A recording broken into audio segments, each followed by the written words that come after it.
Chapter 51. Genius 1 second. Remember, if you want to go. SpeakNet, providing you with wonderful novels to read. The two walked shoulder to shoulder into the long corridor. It was still extremely dark and quiet, but the effect was completely different from the deathly stillness of the laboratory. Even though it was dark, they could see rippling water waves within the murkiness as they walked along the long corridor. A tiny amount of sunlight was refracted within the water. It was extraordinarily vivid. There were also faint sounds transmitted from the glass walls on all four sides. The underwater life forms were affected by the light. They came one after another, scraping against the glass walls. The quieter it was, the louder it was. There was one time when Xie Junping couldn't hold back his curiosity. He shot a beam of light into the water and illuminated an alligator. Xie Junping saw the malevolent head crash against the glass wall with a rumble. He instinctively dodged, but he collided fiercely against the other side of the wall. The collision caused tears to flow out. He became much more well-behaved from then on. No matter what, he had to walk along the center of the long underwater corridor. He even took the initiative to lower the brightness of the lighting. In the end, he arrived at the end of the long corridor without any danger. There was clearly a bend here. Xie Junping walked to the corner, trembling with fear and trepidation. He used his wristband to illuminate it, and what entered his eyes was a thick and heavy alloy door. He looked at the series of steel bolts that came down from above, and his entire body felt unwell. Xie Junping threw himself over and fiddled with it for a long time. In the end, he fiercely kicked the door 3 times, but only muffled thuds rang out. It was clear that the place had already been filled with water, soil, and sand. He thought of the most important matter and lowered his head to look at the signal. It seems like there's a bit. There's only a meter or 2 between here and the ground. The problem was that the water and soil layers were mixed together. It possessed an extremely powerful electromagnetic shielding effect. Xie Junping's wristband could be considered quite powerful, but it was still very hard for him to receive a clear signal. Xie Junping tossed and turned until his forehead was beaded with sweat. Luo Nan shifted his gaze to other locations in the long underwater corridor. He followed the electronic map on his retina and felt his way along the seemingly seamless inner wall. His actions were far too obvious. Xie Junping, who had suffered setbacks time and time again, was attracted over. He copied Luo Nan and lightly knocked on the inner wall, but he couldn't hear anything at all. There weren't any hidden doors along the way. There's no need to break here. Those architectural designs are quite arrogant. Xie Junping's words were very insightful. In fact, the path on the electronic map that Luo Nan obtained ended at the sealed alloy door. There were no other directions. Luo Nan also tried to remotely control this door, but this was clearly a clumsy and purely physical isolation. It was completely immune to all advanced electronic remote control technology. But he did not give up. Because there was one thing that couldn't be explained no matter what. Why didn't the other system modules in the laboratory have any reaction on the external neurons interface? Only the functions of gear and the observation deck were clearly displayed. According to various information, the route of the observation deck was set up before Yan Hong established his laboratory. Was it a natural fit, or was it a deliberate modification later? If the subsequent modifications were so ingeniously different from Yan Hong's laboratory design, was there some kind of targeting? Along the way, they had been in the most ordinary public places. It seemed that only at the end of this corridor would there be some hidden spaces. If there really was a problem, it would be here. Luo Nan pondered for a moment before decisively ending his infiltration of the laboratory system modules. He withdrew the heavily chained crow. It was worth mentioning that the external neuron had a higher priority with his mental connection. Once the heavily chained crow retracted, the external neuron transformed back into a long line of electricity and returned to his brain. Love go small say netku, what an inconceivable object. Luo Nan shook his head. He didn't want to waste too much time on this for the time being. Instead, he operated the heavily chained crow and drove the wraith sign to sweep and slice this area vertically and horizontally. All of these physical barriers were completely meaningless to the heavily chained crow and the wraith sign. Got it. Luo Nan suddenly raised his head to look at the alloy steel plate above him. 95% of the material that formed this underwater corridor was tempered glass. Only the two ends were fixed with metal. Normally, no one would pay attention to this. But when the heavily chained crow swept past, the material at a certain location above was clearly completely different from the alloy steel plate and tempered glass. Hey, where are you looking at? Xie Junping noticed Luo Nan's abnormality. He raised his head to look, but he didn't discover anything. Luo Nan ignored him. He just earnestly estimated the height and angle. He should still be able to reach it, excuse me. Luo Nan swung Xie Junping aside and retreated 2 steps back. He ran with a boost and stomped heavily on the metal door. He borrowed the force to soar up a bit, and at the same time, he half-twisted his body and extended his hands upwards.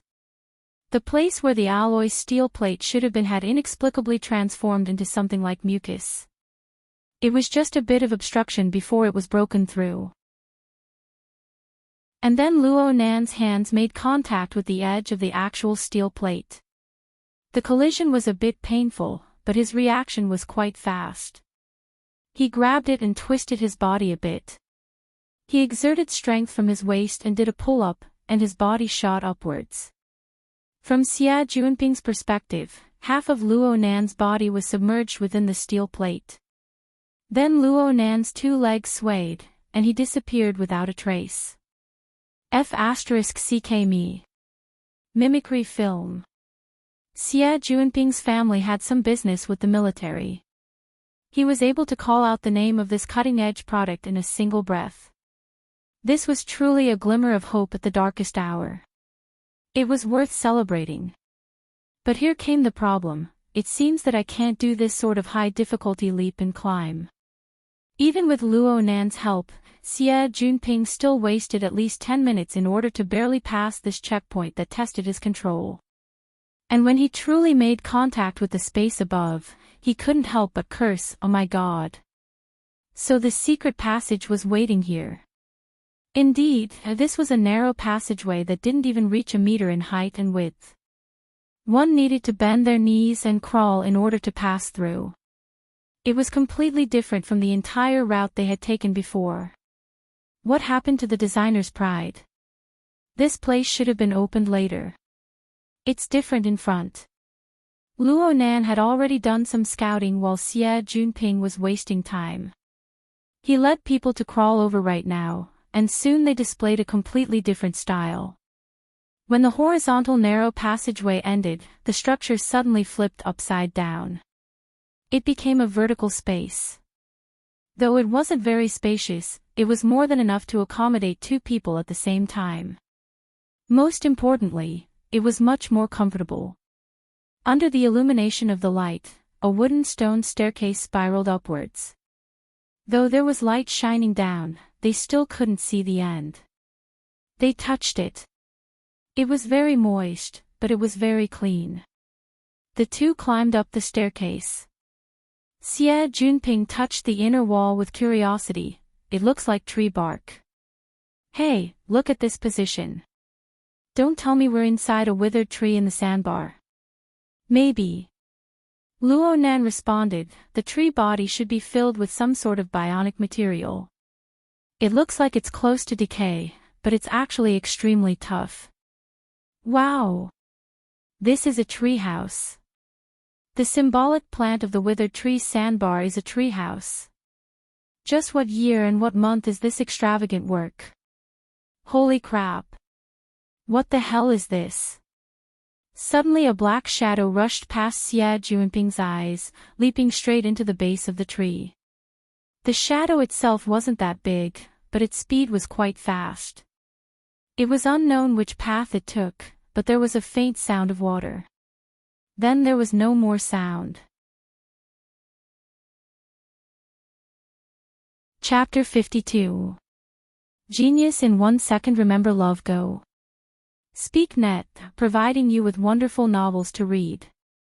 Xie Junping was frightened by the shadow and nearly fell down. He cut an extremely sorry figure, but he couldn't help but curse. Love Go small. Speak Net. Luo Nan could see quite clearly due to the senses of the heavily chained crow. It's an animal from the swamp. It seems to be a muskrat. Are there any other entrances and exits besides the path we took to enter? Muskrats were a relatively common animal in the wetlands of Acumen College. Adult muskrats were 30 to 40 centimeters long, and their tails were 20 to 30 centimeters long. The one that just flashed past was much smaller. It seemed to be underage, but its movements were quite nimble. Xie Junping grimaced in pain. This place hasn't been idle for a year or two. I'm afraid it's long since become a bird's nest or something. Be careful not to step on bird shit. He spat out the last word halfway before he forcefully swallowed it back down. The illumination beam just so happened to cut into a spacious area. One could see that the ring-shaped chair made the most use of the space. There were 2 stools placed casually. There were wall lamps embedded in the walls of the tree hole. There were also a few exquisite wall-hanging bookshelves and decorations. One could tell with a glance that this was a resting room. How big could a tree hole be? The usable area before their eyes definitely didn't exceed 3 square meters. It really couldn't even fit a bed. But the exquisite layout made the most use of the characteristics of the ring-shaped space in the tree hole. It gave off a rather relaxed and leisurely feeling. Xie Junping immediately forgot his previous words and clicked his tongue. You know how to enjoy yourself. Amazing. There's another floor above. Luo Nan pointed at the stone steps that continued to extend upwards and continued to walk. Why do I feel like this project isn't the least bit inferior to Gear? Especially after so many years. They're actually able to keep this a secret. Their mouths are too tight. Xie Junping followed Luo Nan as he climbed up. He had the tendency of turning from a hater to a fan. The two arrived at the upper floor as they spoke, which was also the top floor of the small tree hole. The layout here was a bit simpler. It even looked a bit spacious at first glance. There was only a table embedded in the wall of the tree hole. In front of it was a low stool modified from an irregular protrusion of a withered tree. The table was very clean. There was only a round tray placed on it. Xie Junping recognized it as the base of an old projector photo album. The projector probably ran out of power and went out. But as long as it was charged, it should be a very direct clue. Luo Nan was paying attention to the various areas within the tree hole. He fumbled around and pulled out a lot of brackets, braces, and other strange things, most of which were set up around the table. From their positions, it was obvious that this was a workshop. As long as the corresponding equipment was installed, it could handle ordinary research work. It was enough for a designer. Xie Junping watched from the side with interest. He also squeezed over to see if he could pull out any more airs. Luo Nan didn't squeeze with him. He moved to the opposite side of the table, to the most spacious area.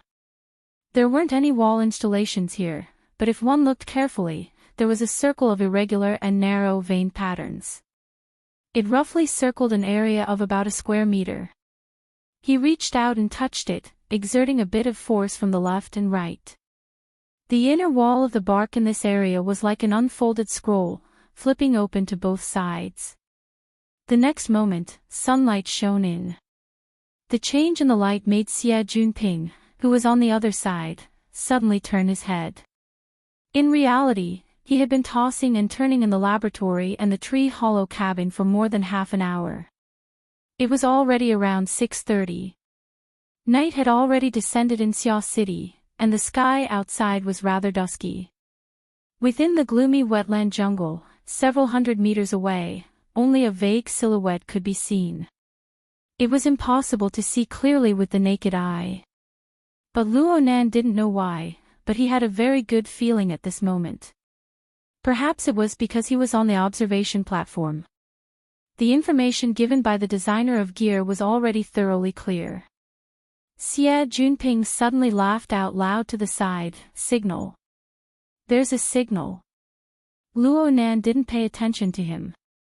He continued to survey the distant gear through the observation window. The blurry scenery with the naked eye didn't count for much.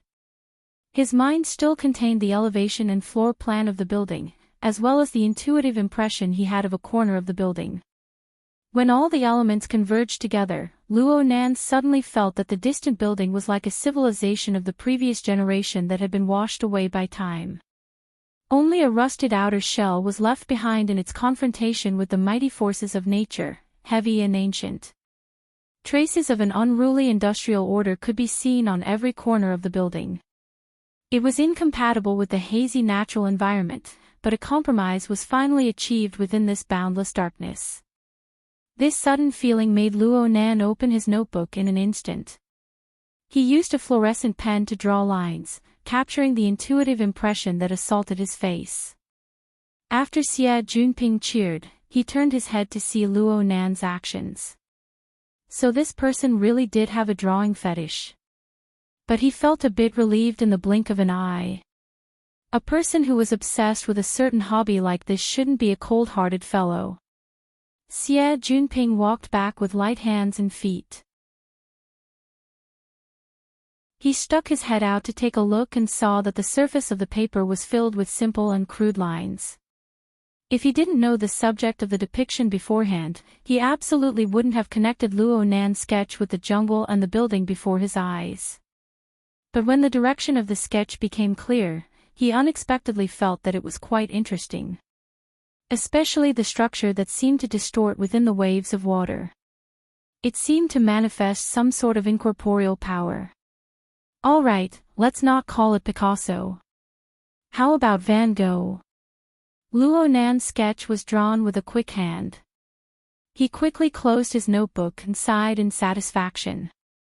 Luo Nan already had an even stronger interest in this building. He couldn't help but ask, who's the designer of this place?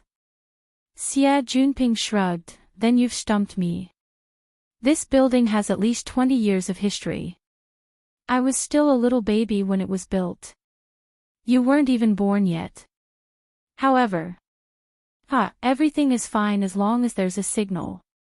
The AI will certainly have the relevant basic information.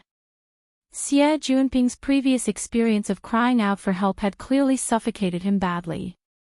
He gnashed his teeth as he connected to the internet and asked for temporary authorization from the student council.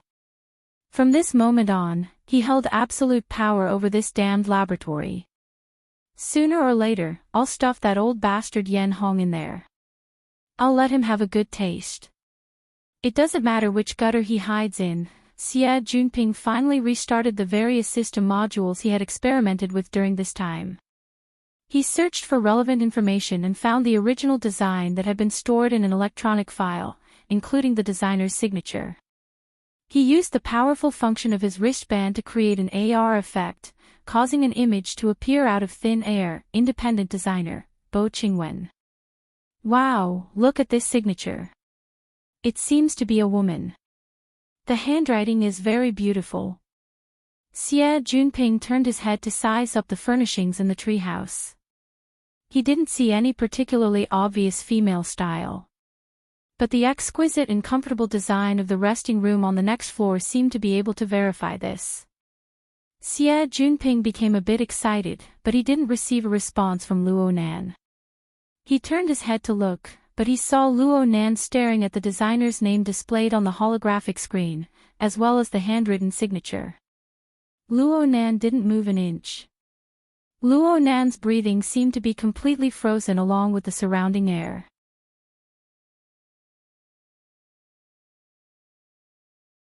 Chapter 53. Genius 1 second. Remember if you want to go. SpeakNet, providing you with wonderful novels to read. Nan. Junior Nan. Xie Junping called out in a probing manner, but he still didn't receive any response. Luo Nan stood in place in a daze. He finally moved after a dozen seconds. He looked around at the furnishings within the narrow space once more. It was just that the coordination between his head and body seemed to have been completely lost. He was as stiff as a rusty machine. It was as if he could exhaust his last bit of battery at any moment and die here eternally. But in the end, Luo Nan was still able to control his body. He held on to the inner wall of the tree hole and slowly walked down the stairs. His mind was in a trance, as if he was sleepwalking.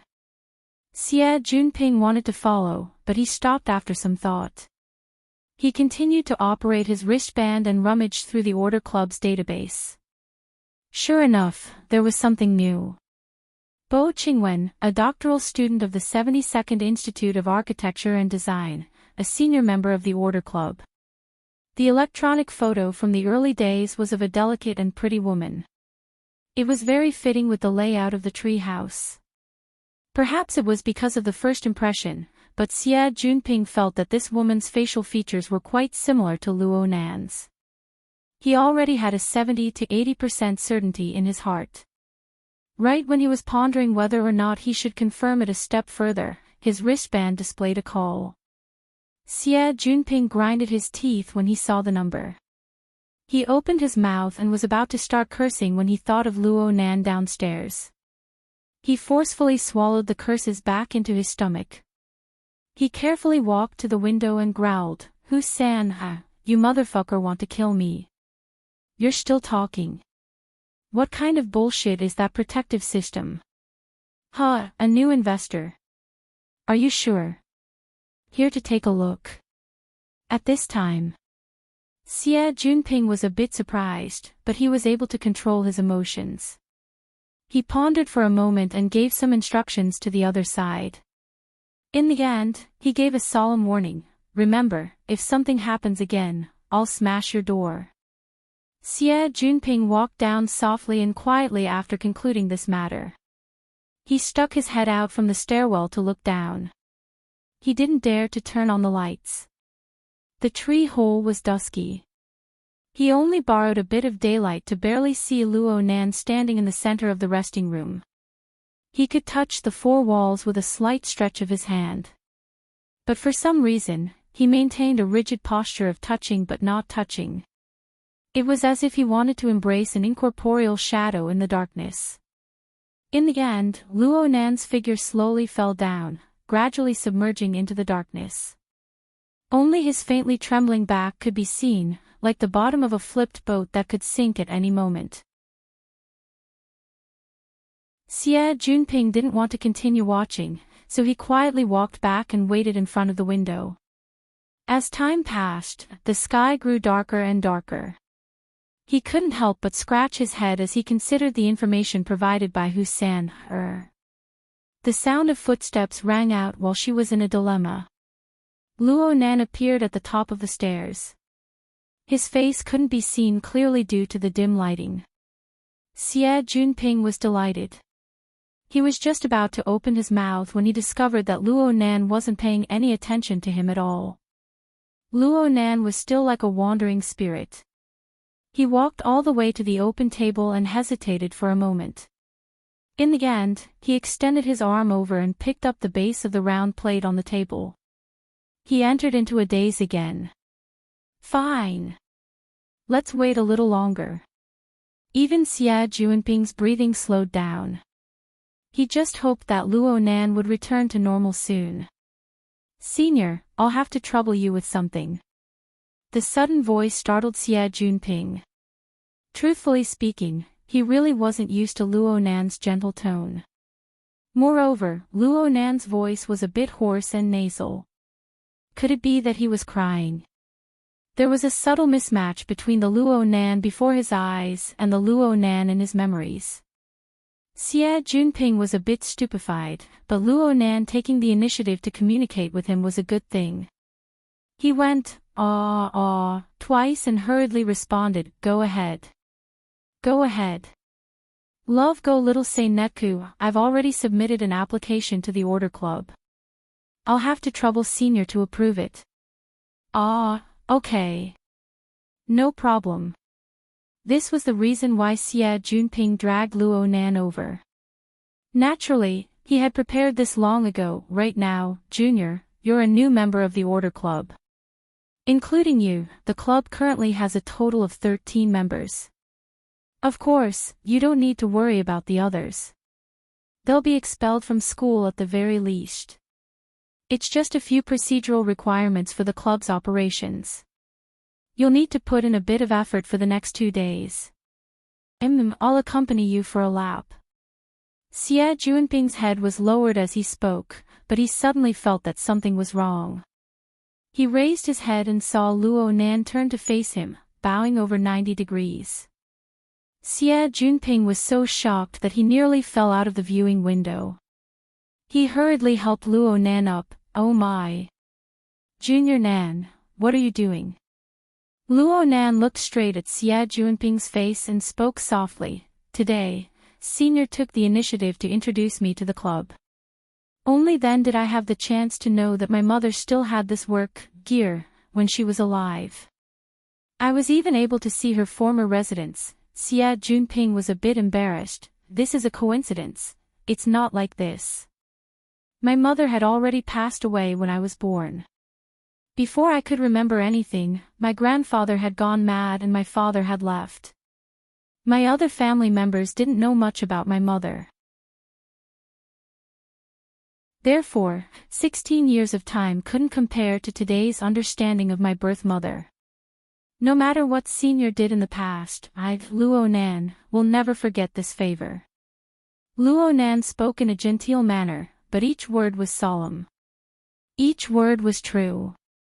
Xie Junping really couldn't stand this proper and serious attitude. Plus, he felt that Luo Nan's current mental state was a bit abnormal. He pondered for a long time before finally asking cautiously, "It really is Auntie?" Luo Nan nodded slightly. He didn't know what method he used, but he charged the projector photo frame with electricity. Right now it could be turned on normally, displaying a picture of a woman in her daily life. It seemed that she was right under this withered tree. Back then, the water level of the wetlands had yet to submerge the sandbar. She was dressed in simple and casual attire. She leaned lightly against the withered tree, pointed at the camera, and had a bright and radiant smile. She was a bit more lively and vivid than in the file photo, and she possessed a unique sense of self-confidence and sharpness. Xie Junping didn't feel good in his heart when he thought about how such a talented and beautiful woman had died young. He didn't know what to say for a time. He could only console her dryly. Auntie passed away early. She didn't leave many things behind. Junior, you were able to find this inheritance. This is a great thing. You should be happy. It was only at this time that Xie Junping suddenly remembered. The Luo Nan before his eyes was only a 16-year-old youth. After stripping away his usual cold and hard outer shell, what was revealed was only a heart riddled with scars because of the death of his father and mother and the shattering of his family. Alright, this was too sour. But Xie Junping really found it hard to get used to this, especially when he saw Luo Nan's situation. He hated that he couldn't stay here tonight. This wouldn't do. Xie Junping gritted his teeth and tried to communicate with Luo Nan. Junior Nan, there's a problem right now. In the past, Gear was mainly occupied by the Construction Society and the Mystic Arts Research Society. But now a new financial backer has suddenly appeared. He's determined to get Gear. Today, he's coming over to investigate the scene. I've joined the society. Can they kick me out? They won't go that far, then it's fine. It was very clear that the current Luo Nan's entire mind was immersed in the emotions of remembering his mother. He didn't care about any other news, including the Mystic Arts Research Society. Xie Junping suddenly felt very tired. Weren't you the one who came up with the ideas before? Inexplicably, it was now his turn to rack his brains with all his might. He checked and filled in the gaps, including reminding Luo Nan to pay attention. The problem is that there's only one way to get out of here. We can't let those people block us here.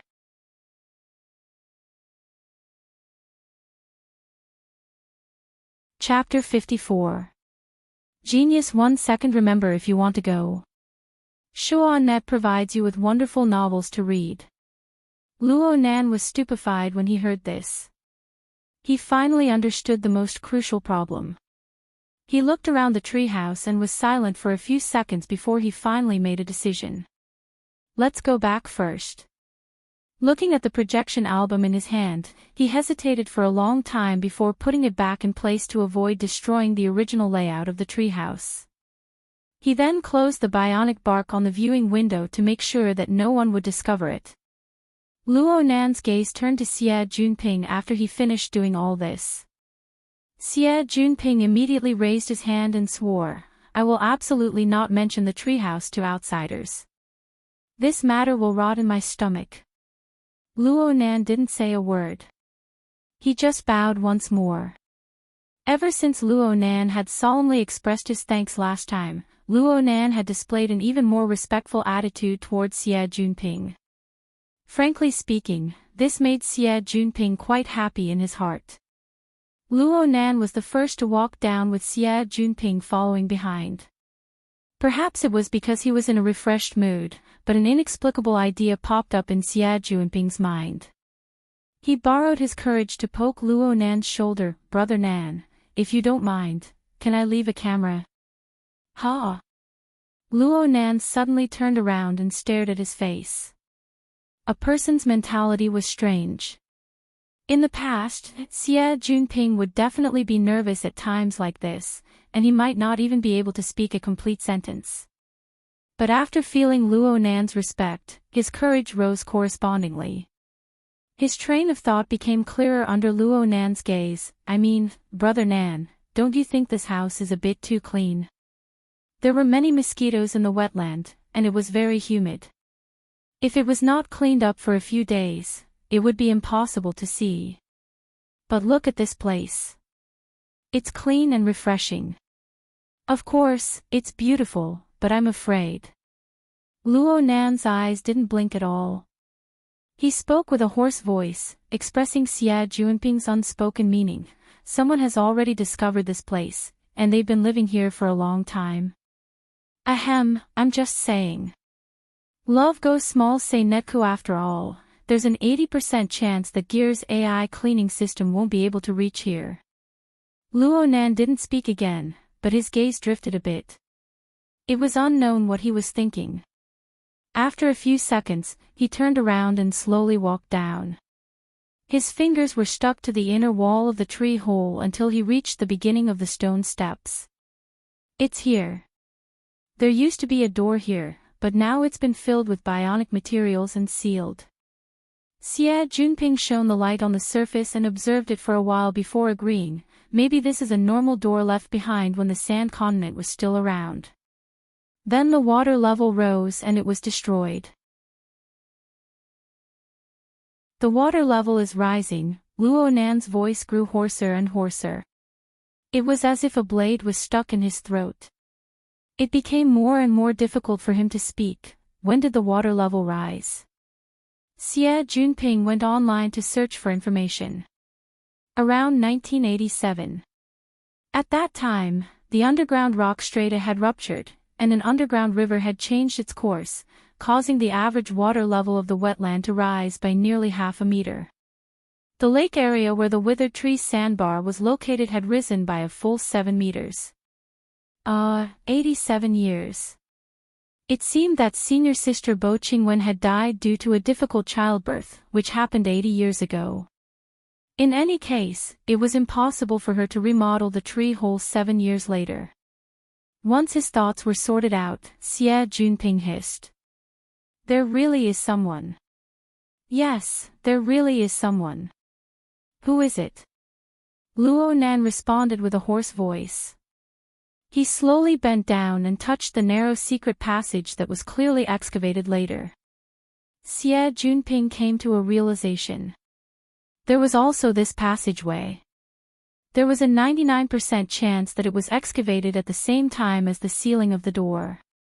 It was also done to avoid the rising water level and make it easier to enter and exit.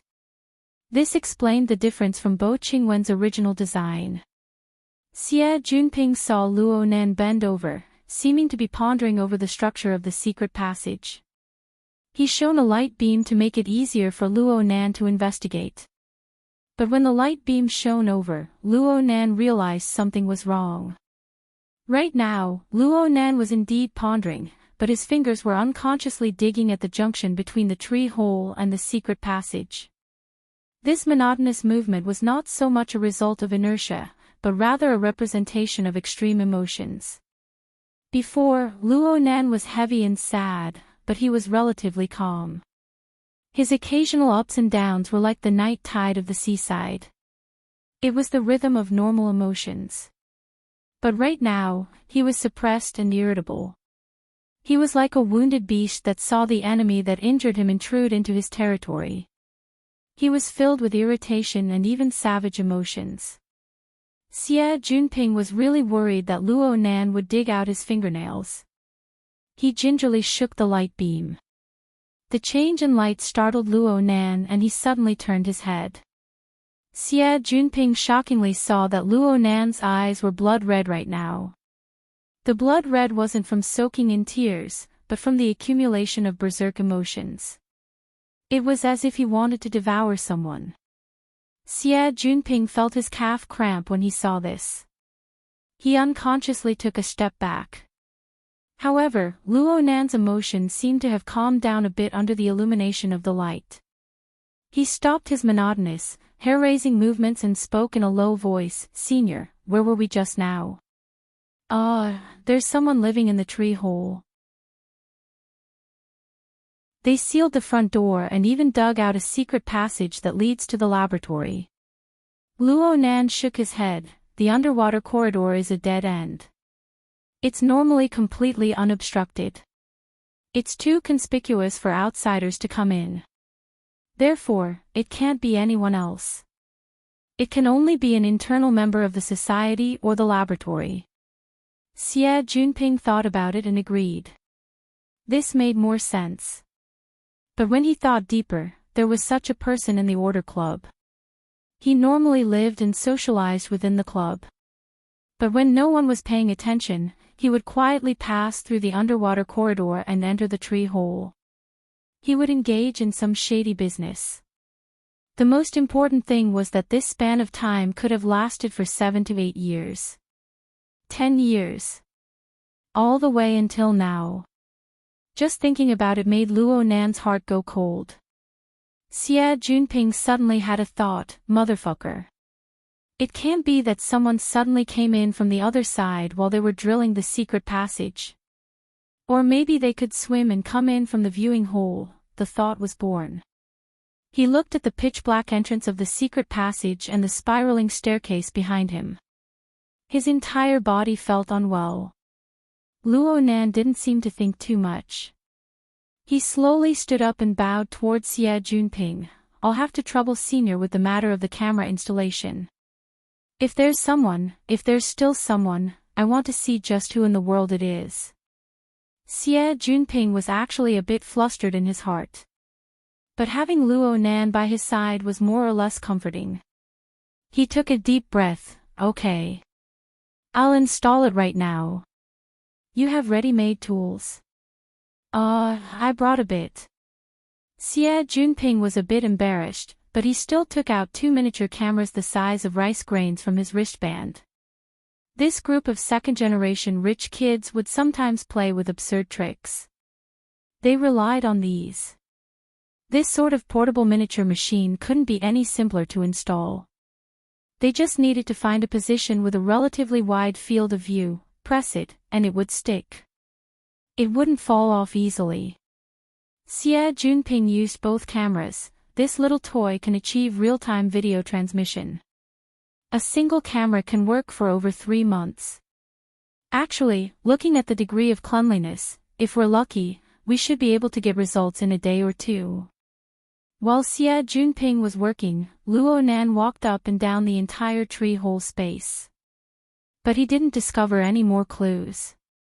His mood was clearly even more depressed right now.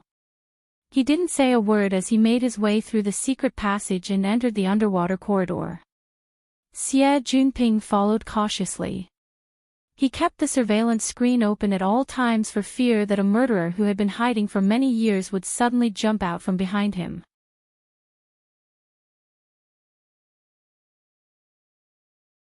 Chapter 55. Genius 1 second. Remember if you want to go.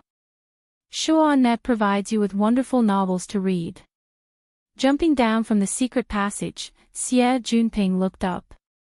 The camouflage film blocked his line of sight perfectly, making him look like a piece of alloy steel. Who would have thought that there was a short and narrow secret passage that led to this strange tree hole space? Luo Nan didn't say a word. He silently made his way back. Xie Junping glanced at the surveillance screen once more. He hurried 2 steps to walk shoulder to shoulder with Luo Nan. But soon, he regretted his decision. At this time, all the system modules in the laboratory had returned to normal. When they returned, it was no longer dark. Inside the glass wall, under the special black light, the dark purple light made this area of water look dreamy and illusory. But to Xie Junping, this long and tedious road was simply torture. The mental state of Luo Nan next to her was abnormal. Along the way, Luo Nan continued the oppressive and impatient state he had in the tree hole. He was constantly spinning in circles in his own thoughts.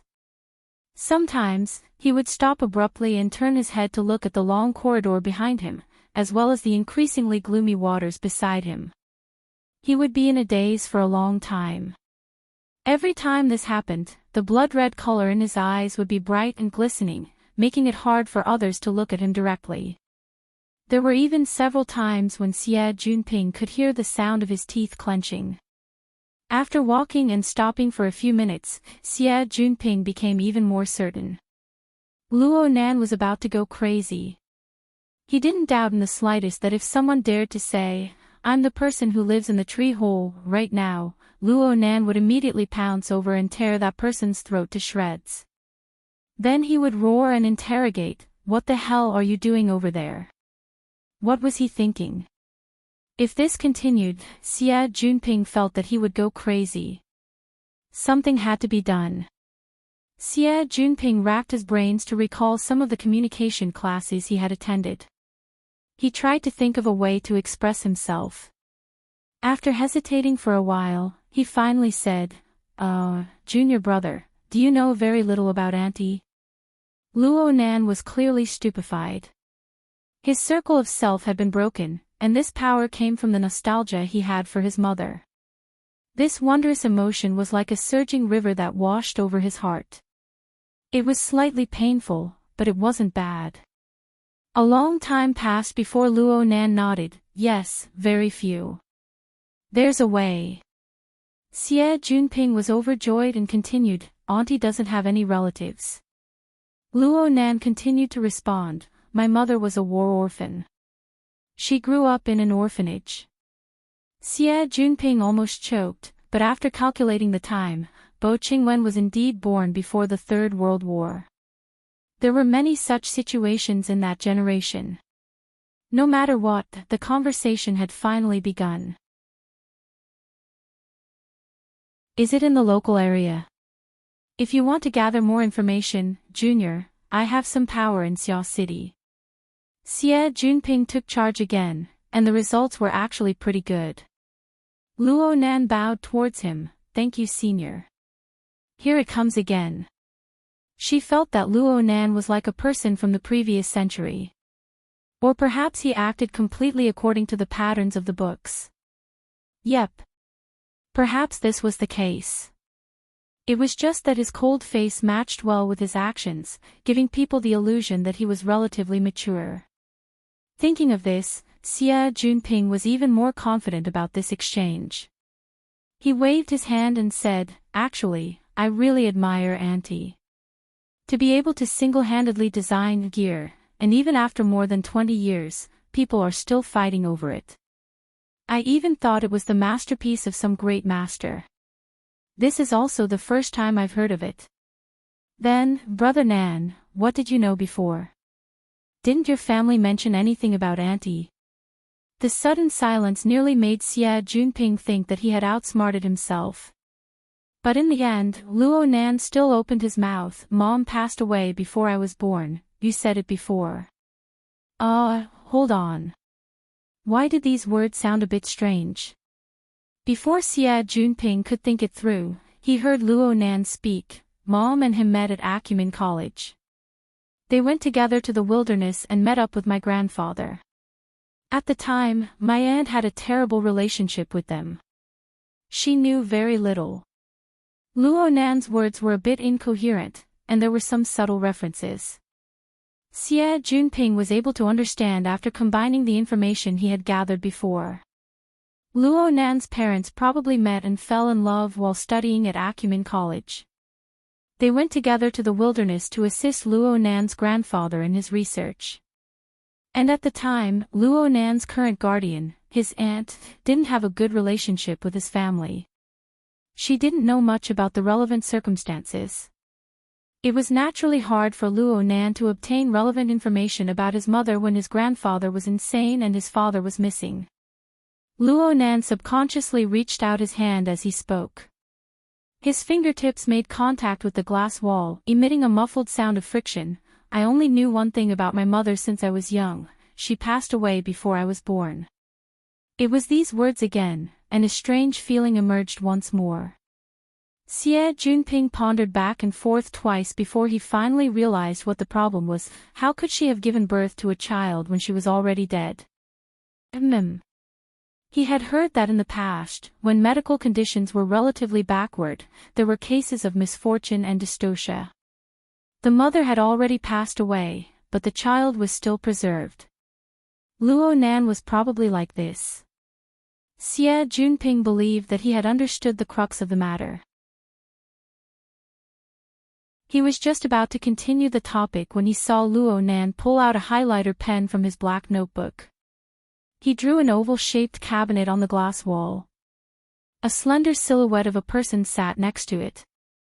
The lines of the drawing were simple to the extreme, but the content expressed was extremely straightforward and clear.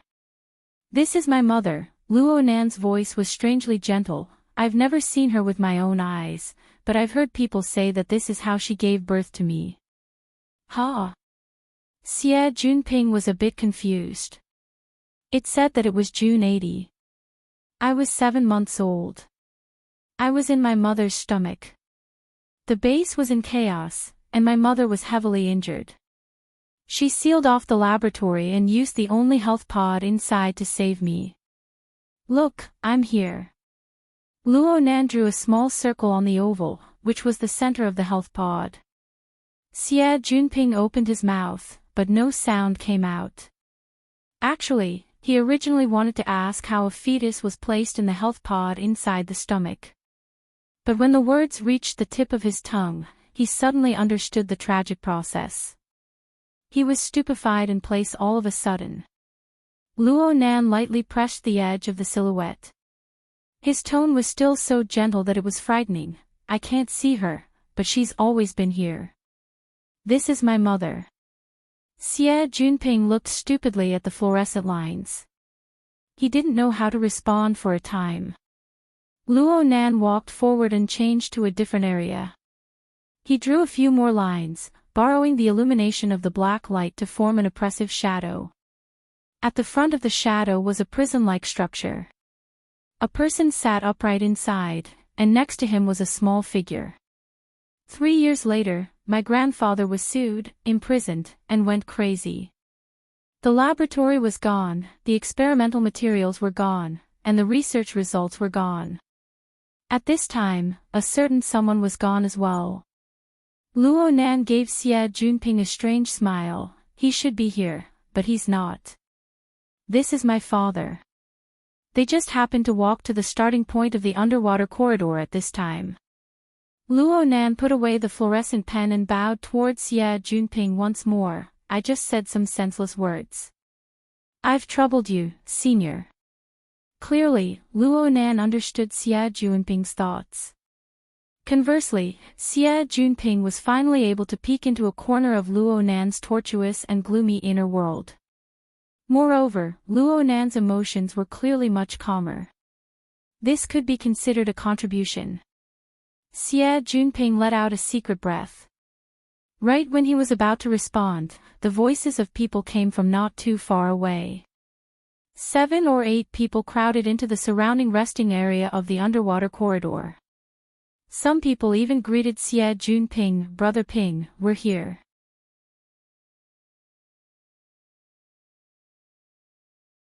Chapter 56. Genius 1 second. Remember if you want to go. SpeakNet provides you with wonderful novels to read. Xie Junping frowned as he looked over. Hu Huaying of the student council was among the people who came. He was also Hu San'er. He could be considered Xie Junping's best friend and ally. He was the one who greeted Xie Junping. In addition, there were 2 unfamiliar faces. The other 4 people were the upper echelons of the construction society. Even the society's president, Lang Ding, had come. Xie Junping suddenly had an ominous premonition when he saw the situation. Xie Junping grumbled in his heart, but he still put on a smiling face and went forward to greet them. This kind of social work was his forte. Moreover, he didn't need to face Luo Nan for the time being. He immediately felt the world open up to him. He could do as he pleased, returning from the hellish difficulty to the novice setting. Even though there were 7 people in front of him, he was still able to greet them with familiarity without the slightest bit of confusion. He also inquired clearly about the identities of the 2 unfamiliar people. One was a lawyer with the surname Zhu. He was the financial backer's representative. His attitude was calm and indifferent. He had the aloof demeanor of a society elite. The other was a bodyguard. He had a dark skin and a swift and fierce body. He had a rather cool professional appearance. He ignored everyone. Both of them were people who had been working hard in society, and their ages were much older than the students present. It was reasonable to say that the school's society work office should send out a corresponding person to receive them in this kind of situation. Or perhaps a teacher consultant of the relevant society should come forward. But Xie Junping didn't see any of these. Xie Junping felt that something was wrong more and more. Soon, his premonition became reality. While he was exchanging pleasantries with lawyer Zhu, he directly said, "The Rainbow Fund is quite satisfied with the Construction Society's development plan and personnel composition. They are willing to carry out a more practical cooperation. Injecting capital to purchase a landmark building on the North Bank is also a pretty good investment. I hope to obtain the cooperation of the school and the student council in the relevant procedures and arrangements." Xie Junping laughed it off, but he had cursed Hu San'er 1,000 times in his heart. You can't even explain this kind of thing clearly. It's true that the new financial backer has arrived, but he's not directly entering the scene and starting from scratch. He's here to assist the construction society. Damn. I originally thought that the Twin Dragon Society was going to become the Three Kingdom Kill. But looking at the situation, it was clearly one-sided. He grinned. When he shook hands with Lang Ding, he said, "I won't mention anything else, but I have to say that I'm impressed by the Construction Society's ability to attract sponsors." As the chairman of a large society, Lang Ding was not a particularly domineering person. At this moment, he only smiled. "It's fine. Bringing in a new investor will make the society's capital structure more reasonable, and it will be easier to manage. Good luck." Xie Junping laughed and laughed, but in his heart, he screamed, "Trouble." He turned his head to glance at Luo Nan. This master still had a downcast appearance. He didn't care about the group of uninvited guests at all. Indeed, according to Luo Nan's logic, as long as he was in the order club, within the building that his mother had designed, it didn't matter who took control of this place in the end. "My lord, How could it be that easy?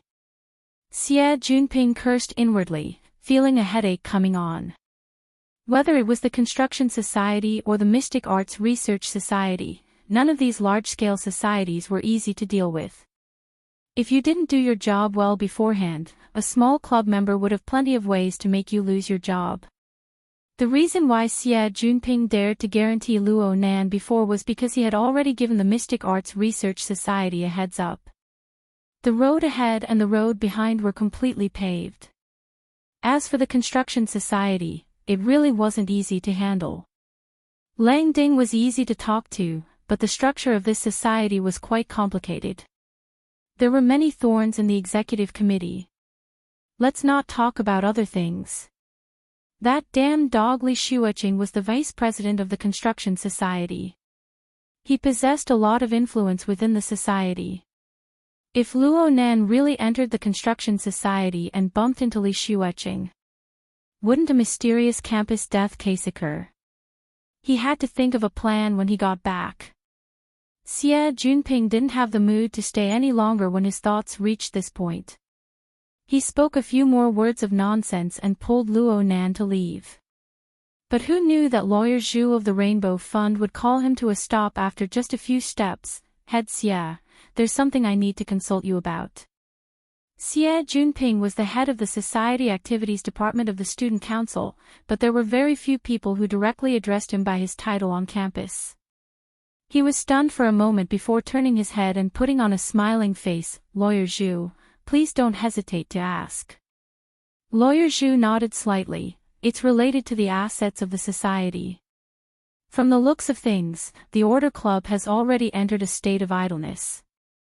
And it will take at least 3 months to half a year to complete the procedures. This is quite unfavorable for preserving the value of the existing assets. Therefore, we suggest that we contact the competing society and hold a coordination meeting. We will officially count and seal all of the assets of the Order Club to reduce depreciation losses and avoid additional consumption. We hope that the Student Council will be able to coordinate and organize in the middle to complete the relevant procedures as soon as possible. Xie Junping's brows furrowed. If you seal off the society, where will the master next to me go? Lawyer Zhu spoke without waiting for a response. In addition, we also hope that the school can conduct a strict examination of the procedures. We just paid attention to the Order Club Society website and discovered that a new member has actually entered the society. Can the society still recruit members during this period of lockdown? We need an explanation for the reason for joining the society during the auction of the society assets. F***CK. This guy was specifically looking for trouble. Xie Junping's face darkened in an instant. At the same time, he found it very strange. He didn't remember offending the Rainbow Fund or this litigator surnamed Zhu. Logically speaking, the Rainbow Fund was a very famous investment fund in Xia City. There was no need to be so stingy, right? He shot a glance at Luo Nan. Luo Nan had clearly heard Lawyer Zhu's words. He had already raised his head, but his gaze wasn't directed at the spokesperson. Instead, it fell onto the body of the dark-skinned bodyguard by Lawyer Zhu's side. Something was wrong. Although Xie Junping didn't understand what was going on, he definitely wouldn't budge an inch on this matter. He replied with a smile that didn't reach his eyes. Lawyer Zhu might not know, but according to the school's procedures, the Order Club hasn't been dissolved yet. It's only managed by the school's student council. Its main function is still to maintain the club's normal operations. Recruiting members is also within reason. Lawyer Zhu smiled. All of the original members of the society have entered the detention process. It's hard to believe that the society can still operate normally. Otherwise, the school wouldn't have launched an asset auction. Based on the escrow agreement, our understanding is that the so-called escrow should be in a situation where the society has substantially disappeared, so as to fully realize the preservation of assets. If Minister Xia thinks that our understanding is wrong, we can also convene a coordination meeting to consult the opinions of other bidders, and we can choose the greatest common divisor. Xie Junping was slightly stunned. He really didn't have the guts to hold that coordination meeting. Lawyer Zhu's gaze shifted to fall on Luo Nan's face. But then he quickly exchanged glances with the dark-skinned bodyguard by his side. The latter nodded slightly before speaking. So this is the student Luo Nan who just joined the club. I just saw the announcement of your joining the club on the website. I'll take the liberty to ask. What's your reason for joining the club? Did you go through the relevant investigations? Did you have an understanding of the Order Club's circumstances before joining the club? Luo Nan held his notebook in his arms when faced with this interrogation. He was cold and quiet, not uttering a single word. But Xie Junping couldn't bear to watch. He shouted, "Hey hey hey. That's 3 sentences already. If you want a reason, ask me. Who knows better than me?"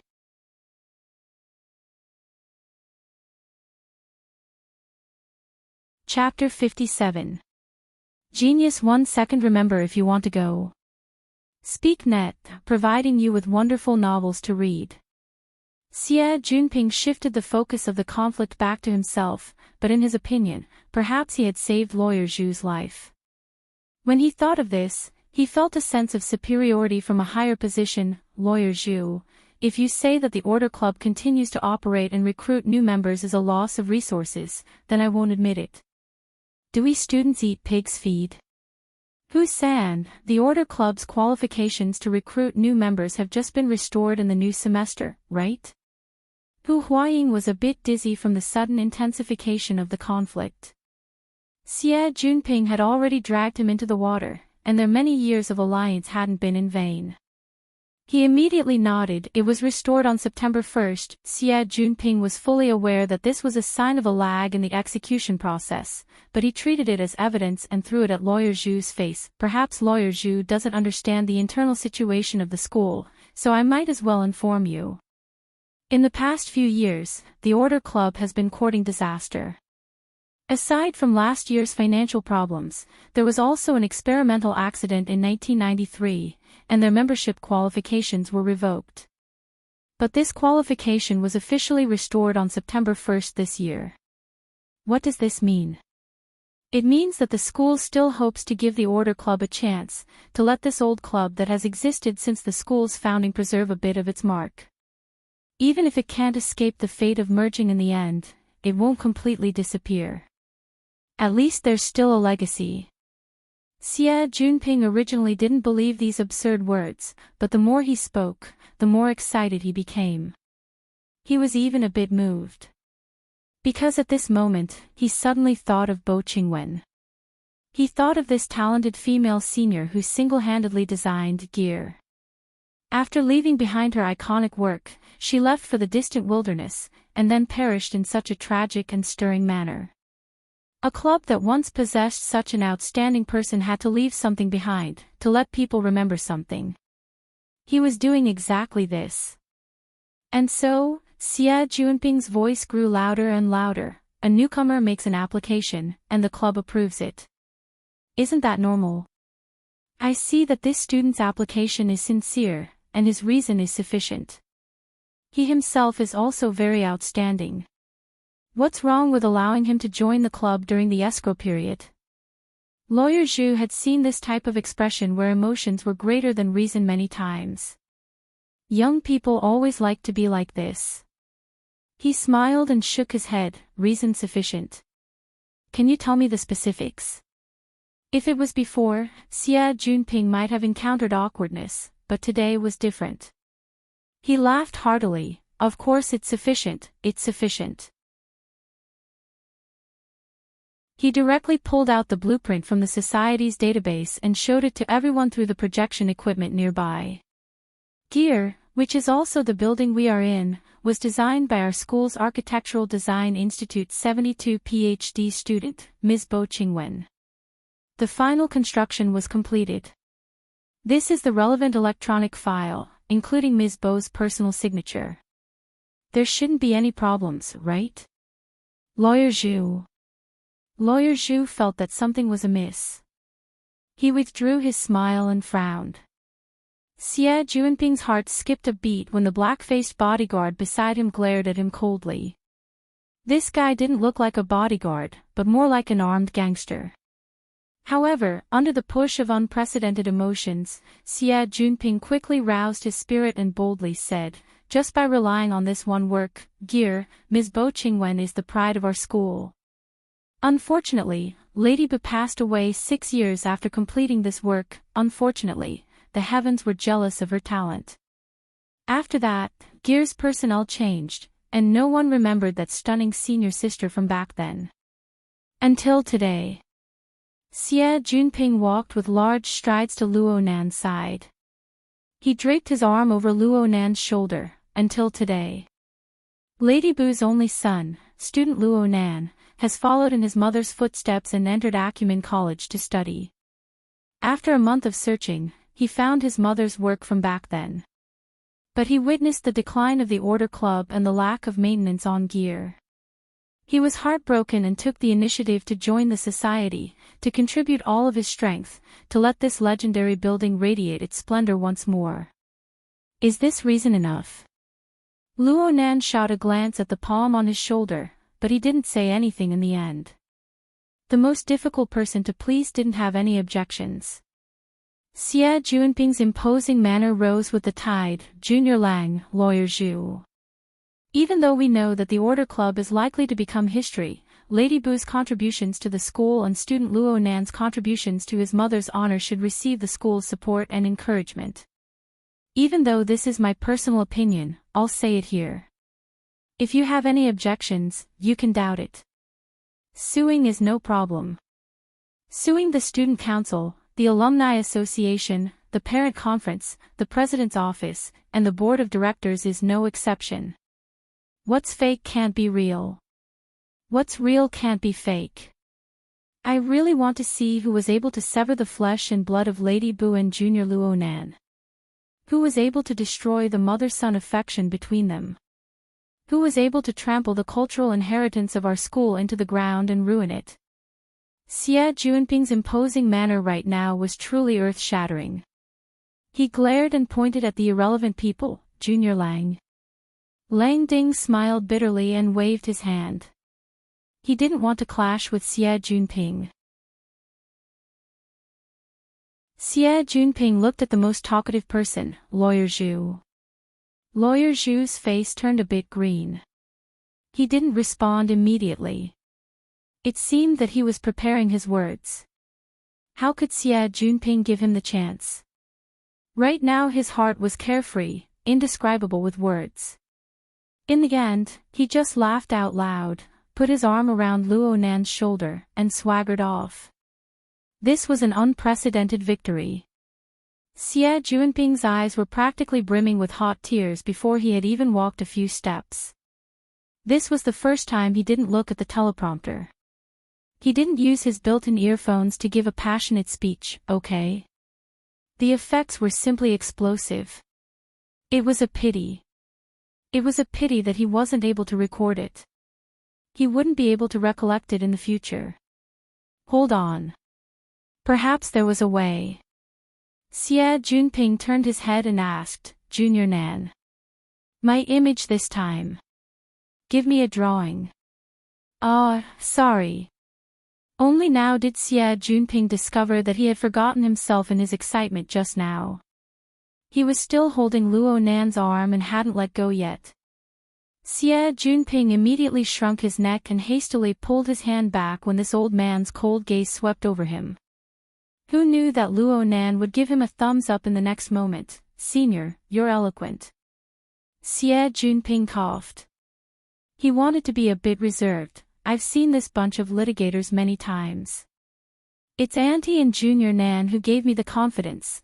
In the end, he couldn't help but grin and laugh loudly. He couldn't control his mouth in the end. Speaking of which, Junior Nan. Just give me a drawing. It'd be a pity if you didn't keep it as a souvenir. Luo Nan actually didn't refuse. He just said, I'll go buy a flexible screen first. Xie Junping didn't expect Luo Nan to respond. he suddenly received this kind of response. He was stunned for a moment before becoming overjoyed. Actually, a portrait didn't count for much. But this represented that his friendship with Luo Nan had truly entered a new stage. He immediately slapped his chest. I'll buy this. No need. Thanks. Luo Nan laughed, but he quickly restrained himself. He lowered his head and flipped open the notebook. He went to the page of the flexible e-ink screen and looked at the cracked screen. A moment later, he opened the metal ring and removed the flexible e-ink screen. He weighed it in his hand and suddenly assumed a posture of wanting to throw it. Xie Junping was shocked to the side. He instinctively went to grab Luo Nan's arm. But who knew that Luo Nan himself would stop before he could exert his strength? He faced Xie Junping with a smile. Destroying hygiene isn't too good, right? Xie Junping fiercely nodded his head no matter what kind of craziness Luo Nan was having. He was fully aware of how Li Shueching had turned into a dead dog. So he could guess the importance of this flexible e-ink screen to Luo Nan. He couldn't help but worry that Luo Nan would make a choice that he would regret in the future due to his momentary emotions. If Luo Nan could figure it out by himself, then that would be for the best. Luo Nan muttered to himself for a moment. In the end, he placed the flexible e-ink screen back into the notebook and continued to walk forward. It was as if nothing had happened.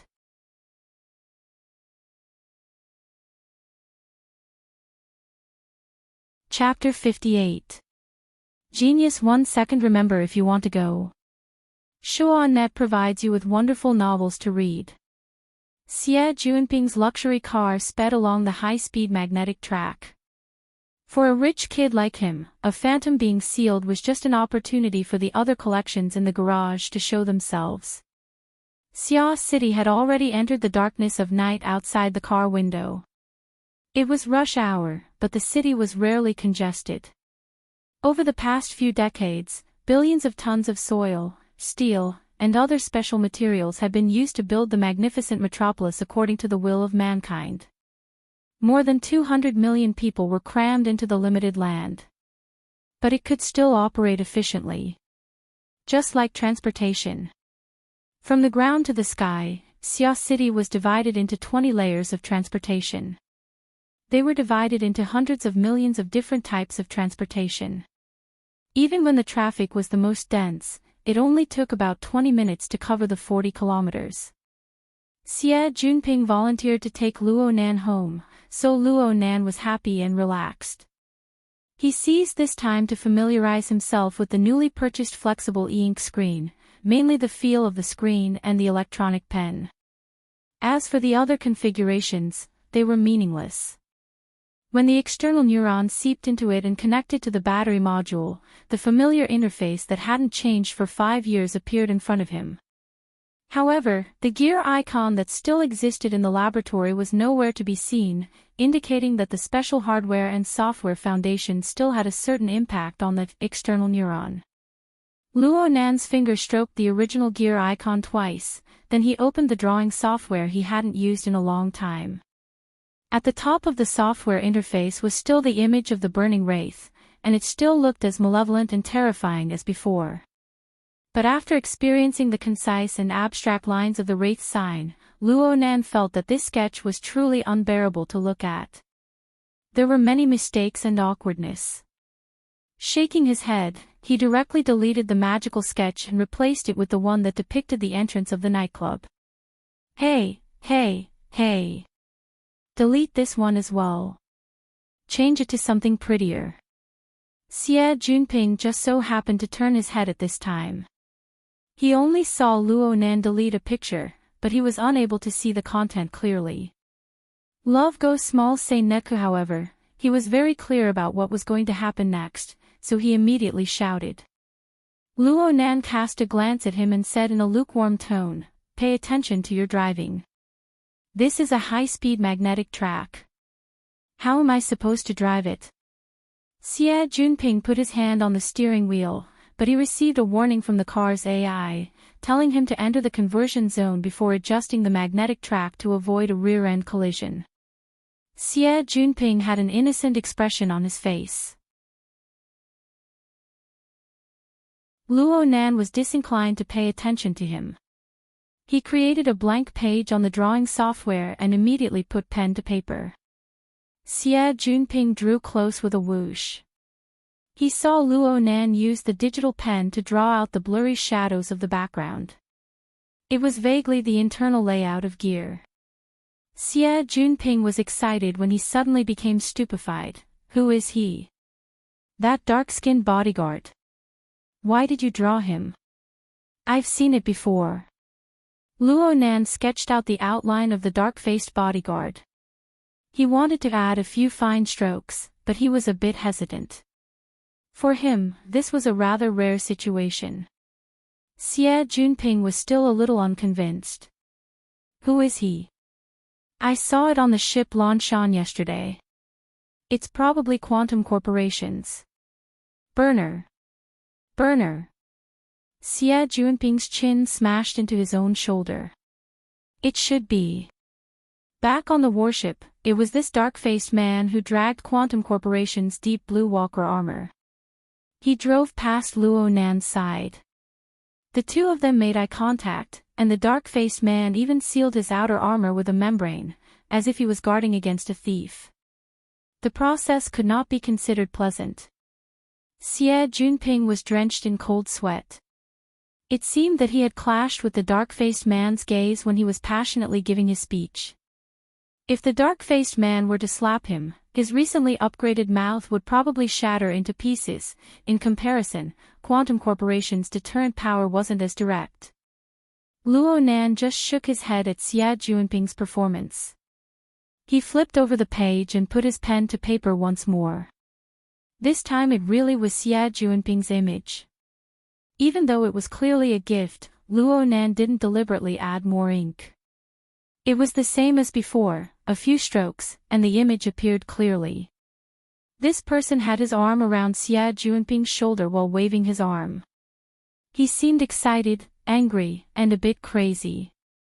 But the arm around Xie Junping's neck and the shadow on his flank made this somewhat out-of-control action turn into a somewhat upright and unyielding guardian. Xie Junping was still yelling, "How could I be this crazy?" But after seeing the overall composition, he became happier the more he looked. This continued until he was grinning from ear to ear. He was satisfied to the extreme. In the end, there was only one point of dissatisfaction. That's you on the side, right? Why didn't you draw it? I'm not good at self-portraits. Luo Nan responded simply and immediately sent this picture over. He didn't care what Xie Junping did with it. And then Luo Nan selected the two new sketches he had drawn as well as the ones he had accumulated before. He pressed on the screen for a few seconds and the second layer of the drawing software opened up. It was the true appearance. He had tried it yesterday in the confinement room of the warship and failed. Today he switched to a different machine and everything went smoothly. The main body of the second layer was the tetrahedron on the title page of his grandfather's notebook. It was just that it didn't have an inscribed sphere or an outer scribed sphere. Instead, it was divided into 5 roughly equal layers. It rotated within the gray background. Xie Junping's gaze shifted over. He was a bit curious, Maslow. This interface really did look very close to the diagram of Maslow's hierarchy of needs. This theory arranged a person's needs from low to high, from basic to complex. It was like a staircase that was arranged into 5 layers. As long as one had a bit of common sense in sociology and psychology, they wouldn't be unfamiliar with this classical theory and related diagram from the last century. Xie Junping pointed and said, from bottom to top. Physiology, safety, social interaction, respect, and self-realization. Its students, employees, technicians, clergymen, and politicians. So vulgar. I'm saying that these occupations can be arranged in a staircase. Luo Nan didn't explain. Right now he had selected a dozen or so sketches, and they all moved into the enclosed space of the tetrahedron. There were at least several hundred similar artworks scattered within. Within the enclosed space, all the sketches were scaled down. They began to flip up and down as new sketches entered. It looked like a marvelous card set that was repeatedly shuffled and rearranged under the drive of the software. Several seconds later, the positions of the several hundred artworks within the card shuffling machine were determined. The vast majority of them were arranged in the bottom two layers. Occasionally there was a third layer, but the fourth and fifth layers were all blank. I can play with them like tarot cards. A fortune teller. Which company made this software? Xie Junping was attracted by the marvelous changes in the interface.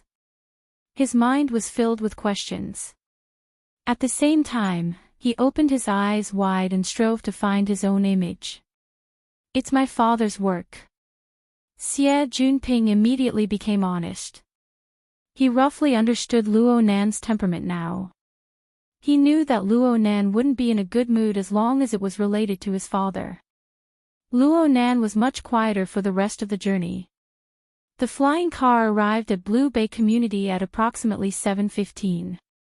This was a bit later than the usual time to get home. Luo Nan bid farewell to Xie Junping and walked into the community. Soon a scratching noise rang above his head. The familiar rhythm indicated that it was ink greeting him. Luo Nan didn't raise his head as he walked into the apartment building's elevator. He opened his notebook after choosing his floor and stared at the flexible e-ink screen. He stared blankly at the special interface of the second floor. Then he sneered. That coward would forever shrink his head and tail even though he was declaring his existence. The drawing software was like this. The external neuron was like this. The tree hole space. Was it like this? Luo Nan didn't know, but the burning pain in his heart could not be clearer. The elevator reached the floor and the metal door opened. Luo Nan closed his notebook with a bang and walked out with large strides. The home AI sensed his existence and opened the front door after confirming it. Luo Nan stepped inside, but he was slightly startled. The lights in the living room were on. A middle-aged lady was sitting on the sofa, handling business through her wristband. She raised her head when she heard the door open. She looked straight at him with an expressionless face.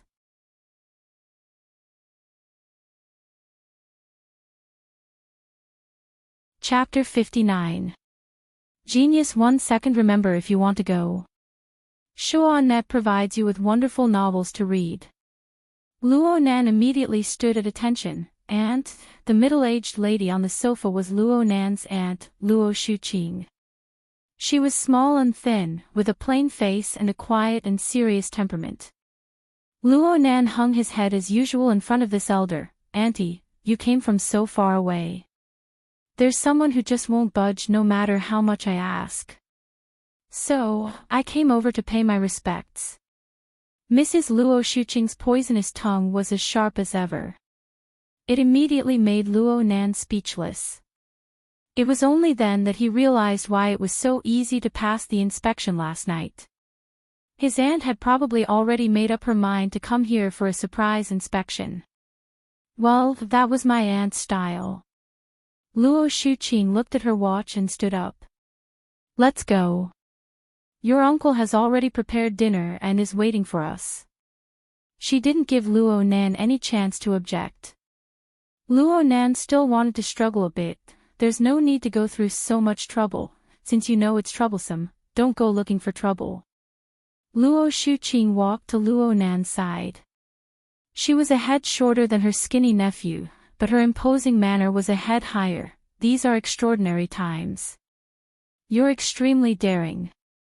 You live in a high-rise apartment and aren't afraid of the building collapsing. But your uncle and I are old.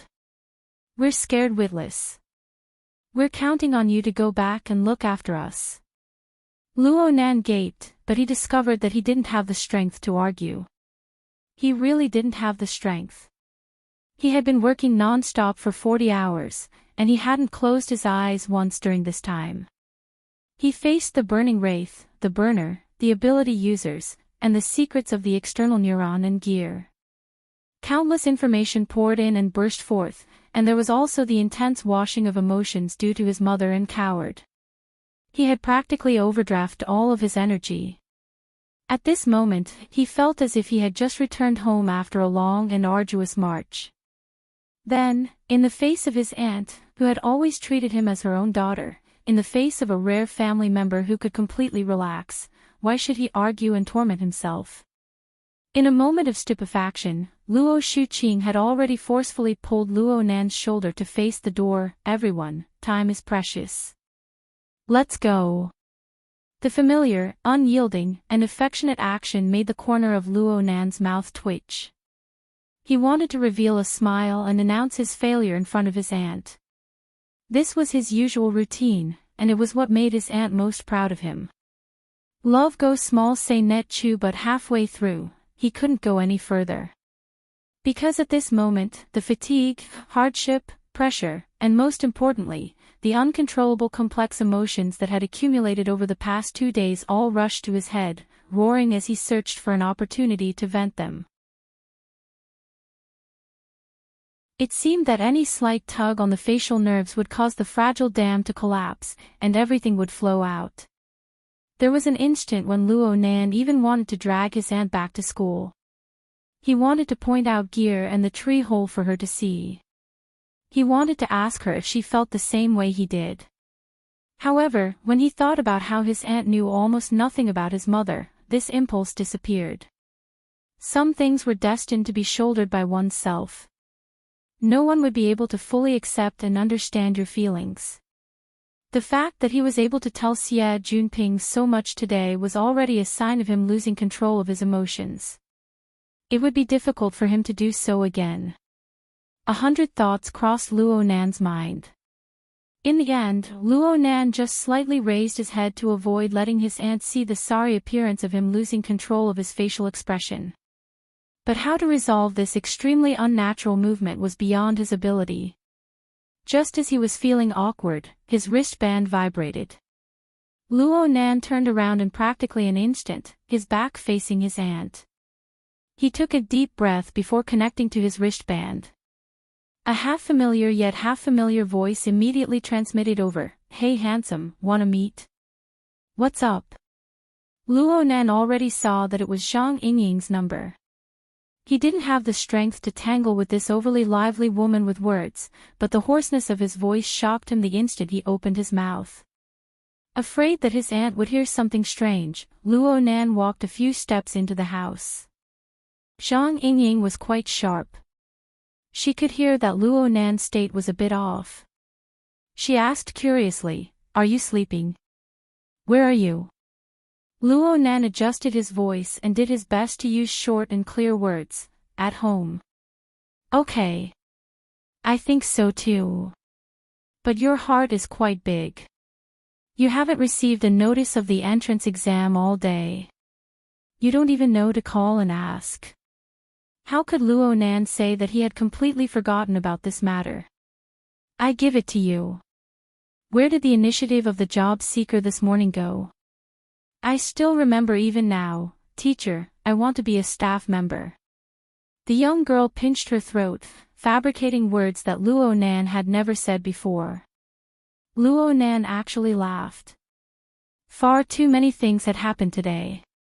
From Luo Nan's perspective, each matter was heavier than the last. His thoughts had already been forced into a very narrow region. Zhang Yingying's jesting brought it up made his mind much clearer.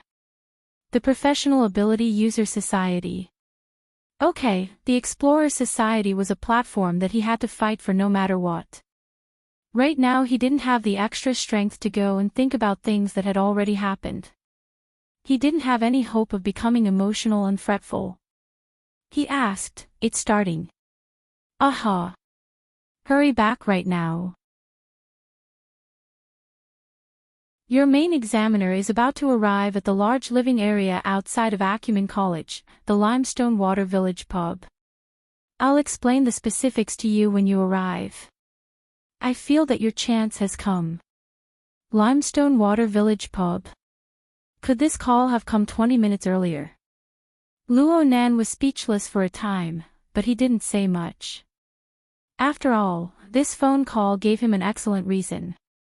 He hung up and his mood more or less calmed down. He turned around and wanted to speak to his aunt. But he never expected to meet Mrs. Luo Shuqing's curious gaze. You're going out? Yes. A date? No. Luo Nan immediately shrunk back. Then what is it? Luo Shuqing didn't let him off. It's a gathering. A gathering. Limestone Water Village Pub. I remember that it's near your school. Why don't you just go there? Didn't I forget?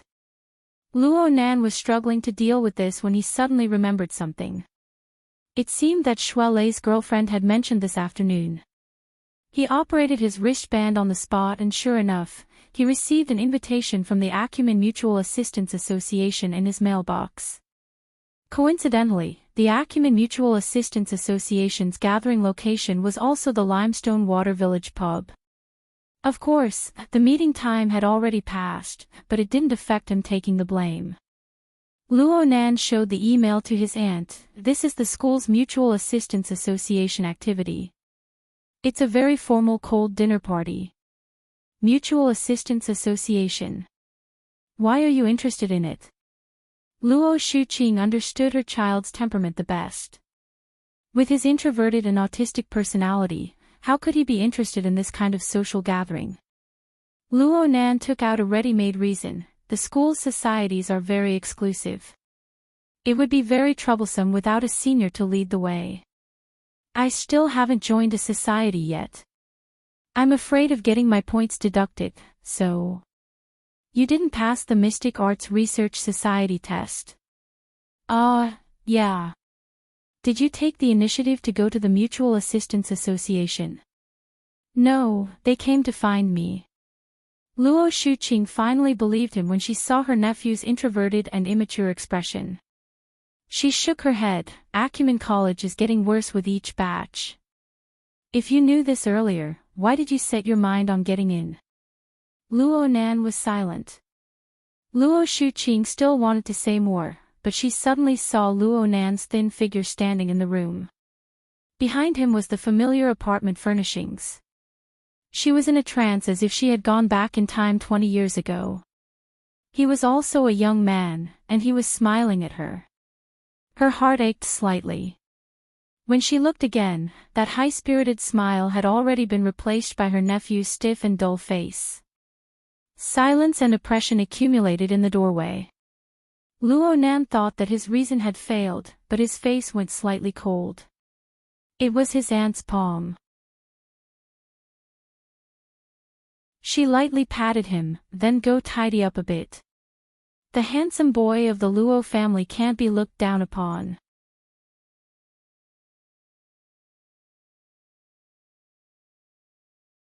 Chapter 60. Genius 1 second. Remember if you want to go. Shuanet provides you with wonderful novels to read. Luo Nan raised his head in astonishment and met his aunt's eyes. This strong woman, who was a department head in a multinational company, was frowning. Don't tell me you want to wear your school uniform to the gathering. No, I'm going to wash my face. How could Luo Nan not know that he had passed the test? He ran into the house in a hurry. During this time, he took the time to glance at the study. The large black leather box on the desk was very eye-catching, but there were no signs of it being moved, which made him heave a sigh of relief. Luo Nan quickly changed into casual clothes and came out. Luo Shuqing was actually a little dissatisfied with his appearance. He was clearly going to attend a gathering, but he still brought an old-fashioned notebook, as if he was going to take notes of a meeting. What was going on? In the end, she didn't point it out. She just said, "Let's go." Then she left first. Clearly, she was going to send Luo Nan to the gathering location. Luo Nan was already used to his aunt's forceful style. He was a well-behaved and obedient child. The 20-minute drive to the gathering place was destined to be full of struggles. Luo Nan's lackluster high school life had lasted less than a month. He had practically been asked about everything. The emphasis was placed on his relationships with his classmates. This caused Luo Nan, whose domain was practically blank, to be in quite a sorry state. They made it to the Limestone Water Village pub with great difficulty. Luo Shuqing was like the most dutiful of chauffeurs. She directly drove the flying car to the lobby and indicated that Luo Nan could get off. At the same time, her sharp eyes swept the lobby of the hotel. Luo Nan knew what his aunt was thinking, but he didn't have a single method to deal with it. He could only pray a few times in his heart, open the door, get off the car, and enter the lobby.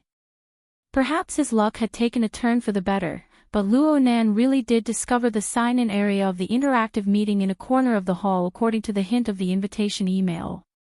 Even though there was no one on duty there, the electronic sign-in screen was still there. Luo Nan was able to find his name without a hitch.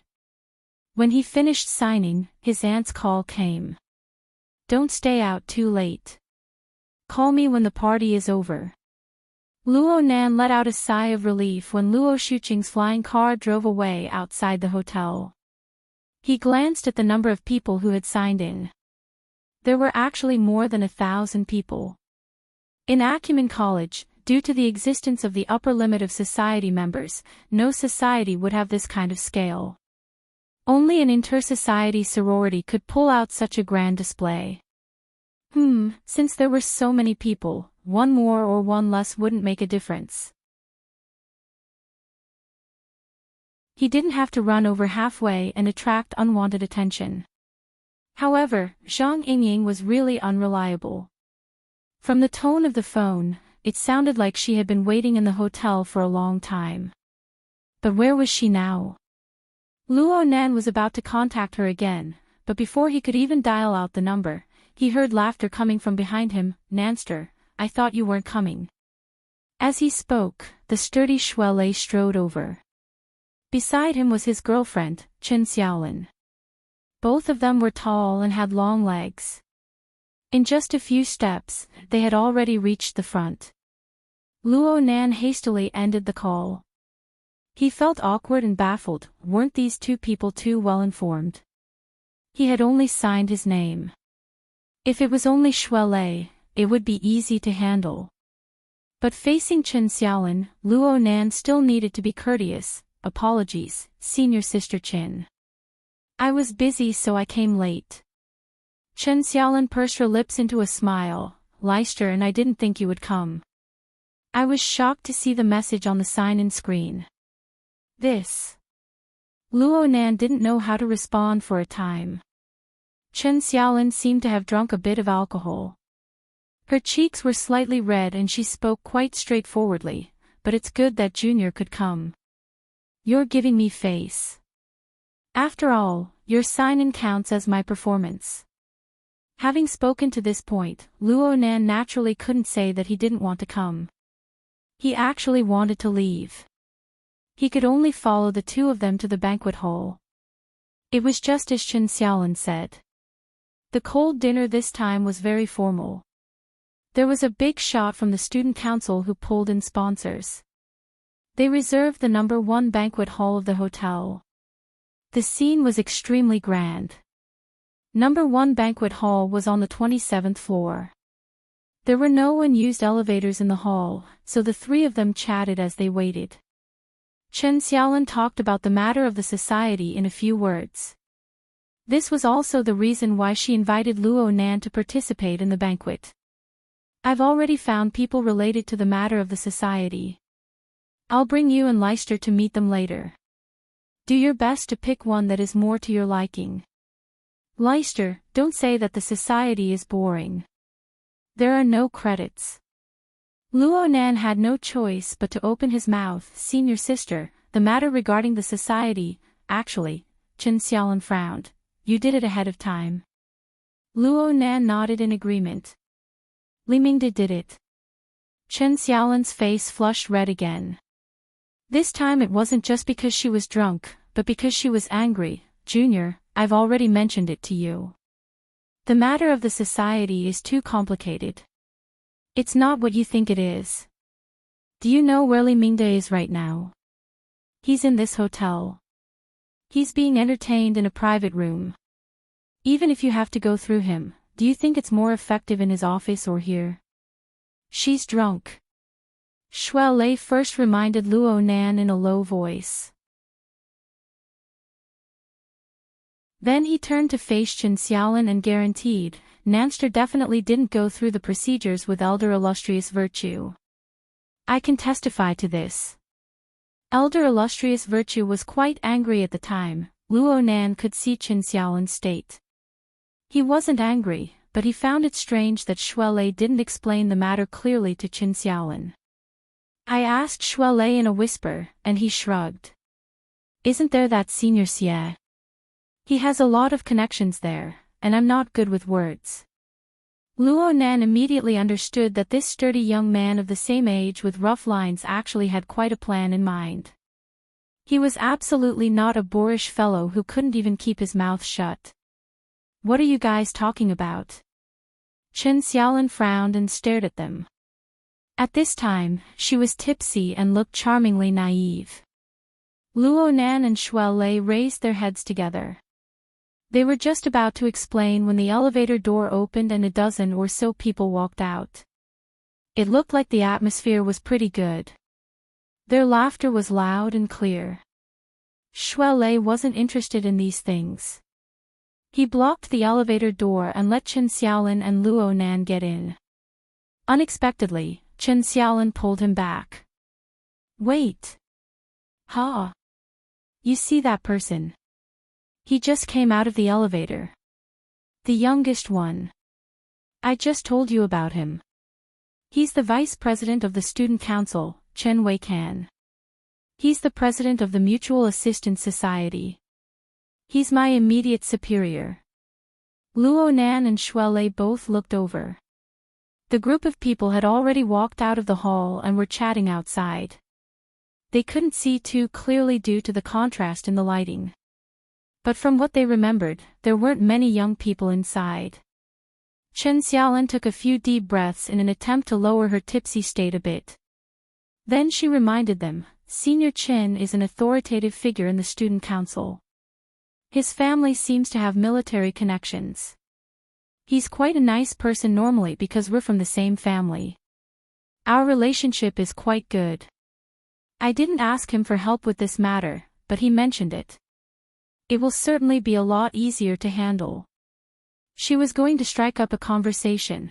Shuai Lei and Luo Nan's gazes locked. They could both see the lack of interest in each other. However, Shuai Lei soon grinned and was secretly kicked by Chen Xiaolin's pointed high heel.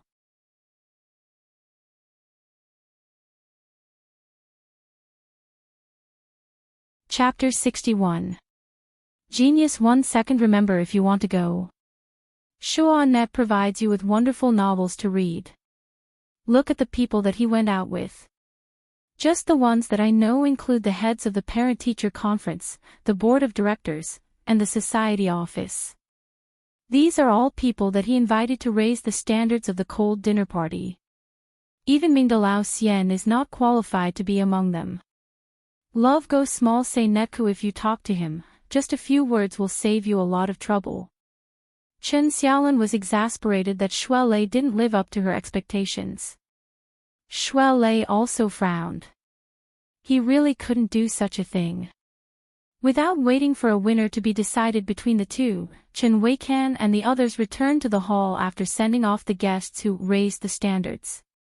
Seeing that they were approaching, Chen Xiaolin secretly pushed Shuai Lei, reminding him to open the elevator door. Then, she walked up to them and smiled sweetly. President Chen, on the other side, Chen Xiaolin greeted the higher-ups of the Mutual Assistance Association one by one. Shuai Lei hesitated for a moment, but his feet didn't move. This caused him to fall behind a beat. In front of him, Chen Xiaolin turned around, and her face stiffened. Luo Nan saw that the situation was far from good, so he gave Shuelei a push. He himself stood at the entrance of the elevator, setting up a temporary waiting mode. By the time he raised his head, Shuelei had finally greeted the other side, but there was no more. It was mainly Qin Xiaolin who was holding the fort. The group moved towards the elevator. Chen Weikan, who was in the lead, looked really outstanding. He was tall and not particularly handsome, but his smile was gentle and a little distant. He also greeted Qin Xiaolin and Shuelei without lacking in etiquette, but his footsteps did not stop as he headed straight for the elevator. Clearly, he was the kind of person who would make others match his pace. He was a rather domineering character. In comparison, Luo Nan felt that he, who was standing at the entrance of the elevator, was quite like a doorman. Just as they reached the middle of the lobby, another group of people entered the hotel. The one in the lead was a woman in professional attire. She was carrying a rather retro folder and walking in a hurry. At first glance, she looked like a white-collar worker. Behind her were 4 rather capable and strong men, who were also in a hurry. This group of people was much faster than Chen Weizan's group. Especially the white-collared woman in front of him. Her figure was definitely more than 1.7 meters, and she wore a pair of high-heeled shoes that were more than 5 centimeters high. Although there was nothing special about her traditional suit and trousers, it matched her tall and slender figure. Especially her long legs, under the slim trousers, the lines were beautiful, it was simply soul-stirring. Chen Xiaolin was already a tall and thin beauty, but she was still half a head shorter than the white-collared woman. This was most obvious when the two of them passed each other. Although the white-collared woman had an amazing model body, her steps were not cat-like. The distance between her steps was large, and she moved forward in a straight line. Even the 4 strong men behind her had a hard time following. When he got closer, he could see that the appearance of this white-collared lady matched her figure perfectly. Her silhouette was clear and solid, like a sculpture, but there was a coldness that kept people away. In comparison, beauty was secondary. At this moment, she was frowning as if she was thinking about something. She walked into the elevator and ignored everyone else. A few strong men followed behind him, and in the blink of an eye, they filled up half of the elevator. Well, Luo Nan had really become a doorman now. Chen Weikan was a bit stupefied when the white-collared woman walked by like the wind. Only when he saw the face of the white-collared woman through the lights of the elevator did he wake up from a dream. He called out in a probing manner, "Sis. Sister Fong." The white-collared woman slightly raised her head. Her gaze swept over Chen Weizan's face, and her frown deepened. Clearly, she did not recognize who he was. Chen Weikan was certain of his own guess. He hurried 2 steps forward and laughed, "Hello, Sister Fong. I'm Chen Weikan. My father is the Deputy Chief of Staff of the Xia City Close Defense Army, Qin Hanxing." He strode into the elevator, and his subordinates behind him, Qin Xiaolin, Shuelei, and the others naturally followed him in. It was a grandiose and imposing scene. The white-collared woman's gaze swept across everyone's faces at this time. It was impossible to tell whether she was happy or angry, but Qin Weikan thought of a certain rumor. His heart suddenly jumped, and he turned his hand to block the elevator door, blocking everyone behind him. His forearm touched something at this time, but he was disinclined to pay attention to it. He turned his body to the side and didn't explain. He just said in a low voice, "You guys go next." He pressed the button to close the elevator door as he spoke, blocking the others outside. F***ck me. Luo Nan could clearly hear Shuelei's cursing. Then he saw Shuelei come over with a dark expression. He wanted to press the elevator button, but there were 2 people in between. It took a bit of time, and by the time he arrived, the elevator had already gone up. He was a step too late no matter what. He looked at Qin Xiaolin again, and she was covering her chest with her hand. Chen Weikan had just extended his hand to block people, but he had bumped into her chest. This was a very disrespectful behavior. Of course, the elevator clearly could fit, but it was forcefully cut in two. This kind of behavior was even more arrogant. Shuelei was a simple and honest person, but this didn't mean that he didn't have a temper. He didn't grab Chen Weikan, and his eyes glared at the higher-ups of the Mutual Assistance Society.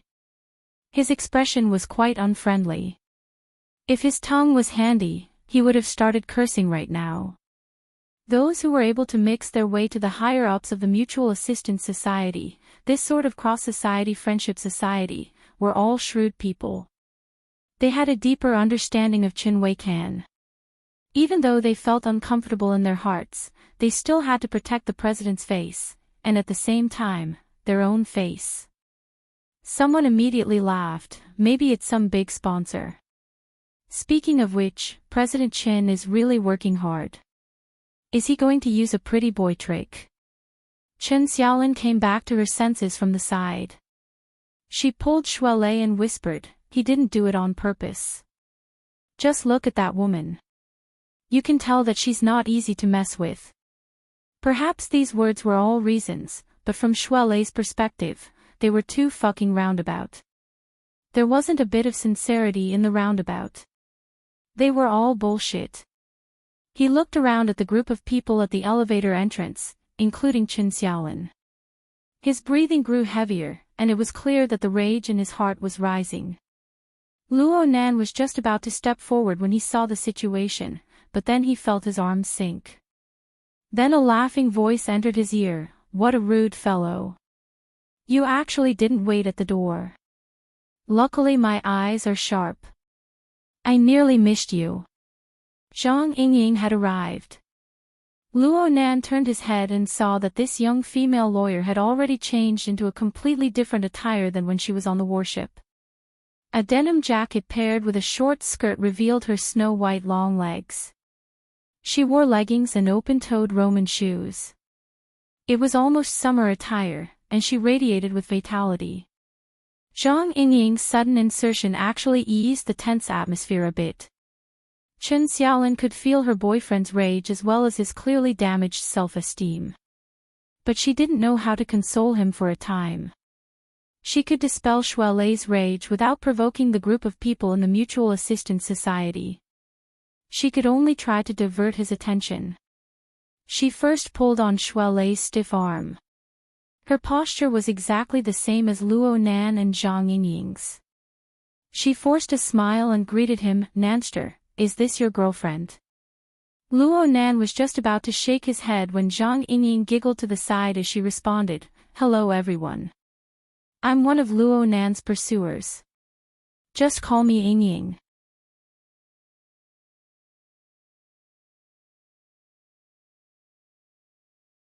Chapter 62. Genius in 1 second. Remember Love Go. SpeakNet, providing you with wonderful novels to read. Chen Xiaolin was confused by Zhang Yingying's completely unconventional words. Her current state of being laden with worries really wasn't suitable to deal with Zhang Yingying, who was quick-witted and ever-changing. Fortunately, the elevator on the other side arrived at this time. The higher-ups of the Mutual Assistance Association went over first. Chen Xiaolin tugged at Shuelei, but she couldn't move him at all. The two were a bit stupefied. Luo Nan held Zhang Yingying's hand and lightly bumped into Shuelei when they passed each other. Only then did the stiff atmosphere break. The group of people entered the elevator, but the atmosphere inside the elevator could be imagined. The only one who wasn't affected was Zhang Yingying. She pulled Luo Nan to the innermost part of the spacious elevator and intimately leaned against him. Her tall stature blocked everyone's line of sight. Come. Lower your head. How could Luo Nan allow himself to be pinched by her? Zhang Yingying's hand moved quickly right when he was frowning. She reached out and pinched his earlobe, stuffing something into his ear. Soon, fine noises rang out. What's this? A built-in earphone. Examiner. The exam question. Okay. Actually, this toy is called the Hexier. The name isn't important, and the function isn't important. The important thing is that it's your entrance exam question. It can be very easy, or it can be very difficult. Zhang Yingying lowered her hand and raised it again. This made Luo Nan understand that the answer to this question would determine his position in the professional society. Oh, you guys are going to the 27th floor. There's a gathering. You're not paying attention, kid. Then the exam will end at the moment we arrive at the station. Do your best. What the hell are you doing for no reason? Luo Nan found it hard to remain calm. He looked at the floor display and saw that they had already reached the 15th floor. Moreover, it was freaking smooth. They didn't stop at all midway. They would arrive at the station in at most 10 seconds. How could Luo Nan have the time to think deeply? A trembling sound rang out on the mental plane. The heavily chained crow that was most worthy of his trust passed through his skull and swept past the foreign object in his ear. Without a doubt, the heavily chained crow was Luo Nan's highest achievement in his format. It was also the embodiment of his ultimate strength. As for the wraith sign that was transformed from a Darksider life form like the Burning Wraith, ability users should be more sensitive to it. Luo Nan instinctively avoided contact between the two. He didn't use the foremost position of the chain. At the same time, the external neuron maintained a state of readiness, ready to be connected at any time. After all, the first impression that this Hexier gave him was that of a built-in earphone, like a special electronic product. If the results of the exam weren't ideal, he would have to take it even if he had to cheat. Luo Nan had to fight for his position in the professional society no matter what. This was because it represented his future. The flowing thoughts and judgments actually only took an instant. The heavily chained crow cut through the Hexier and used its resolution, limited senses to roughly analyze the internal structure of this little thing. Sure enough, this was a precision electronic product. The highly integrated components made Luo Nan, this electronic noob, completely stupefied. However, there was a strange reaction that came back the moment the chain cut through.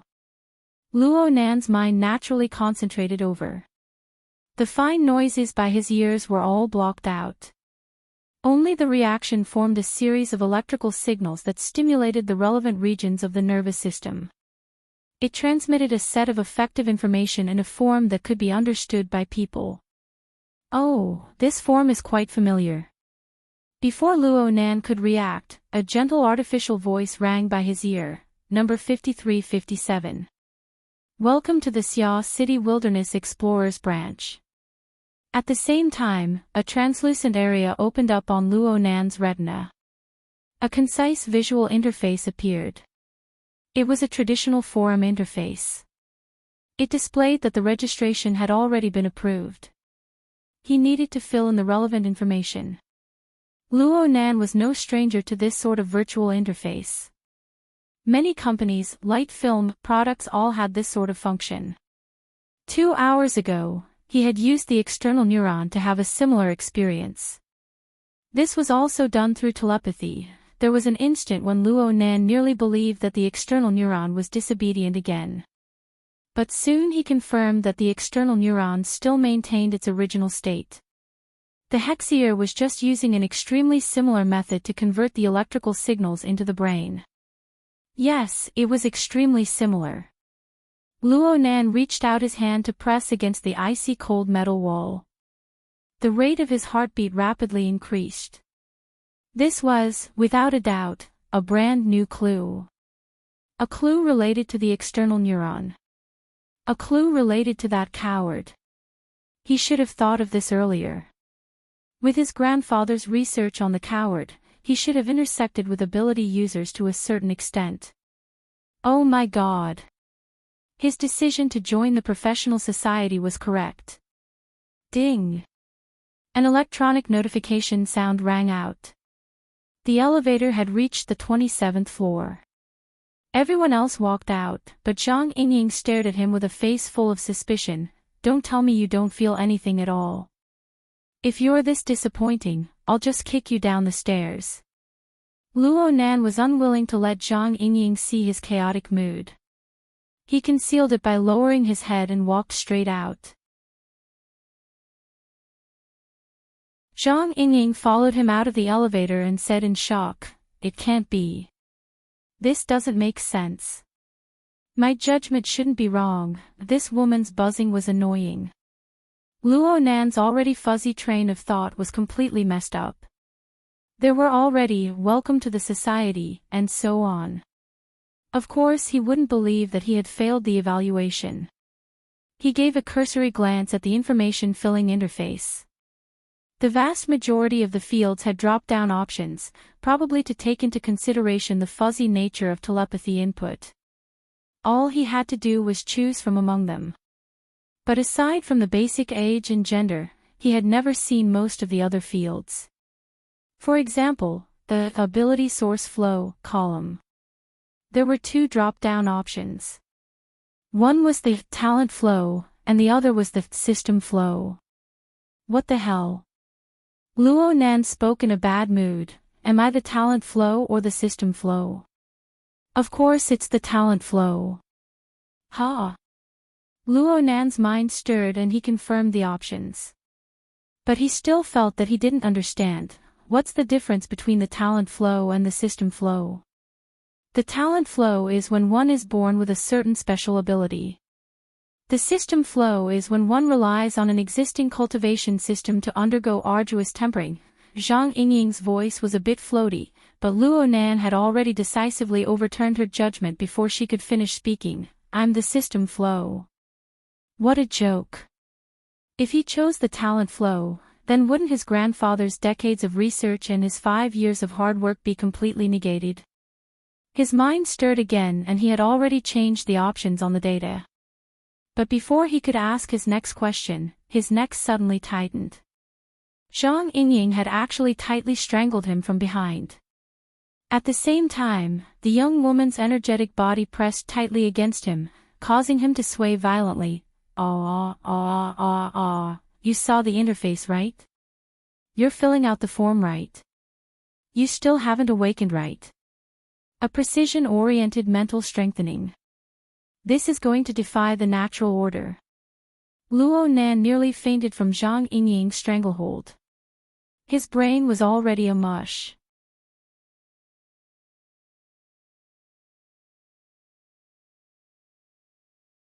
Chapter 63. Genius 1 second. Remember if you want to go. SpeakNet, providing you with wonderful novels to read. Zhang Yingying disregarded the situation and caused a ruckus. Of course, it was very eye-catching. Shuelei and the others, who were about to enter the banquet venue, turned their heads one after another. They couldn't hear what Zhang Yingying was saying, but they were all dumbfounded when they saw this scene. Luo Nan was strangled by Zhang Yingying, unable to make any movements. Zhang Yingying smiled and waved her hand to the front, strangling Luo Nan to a corner. Shuelei and the others could only assume that the young couple had some private things to say. They glanced at each other, shook their heads, and entered the venue. After this interruption, the stiff atmosphere between Chen Xiaolin and Shuelei continued to ease.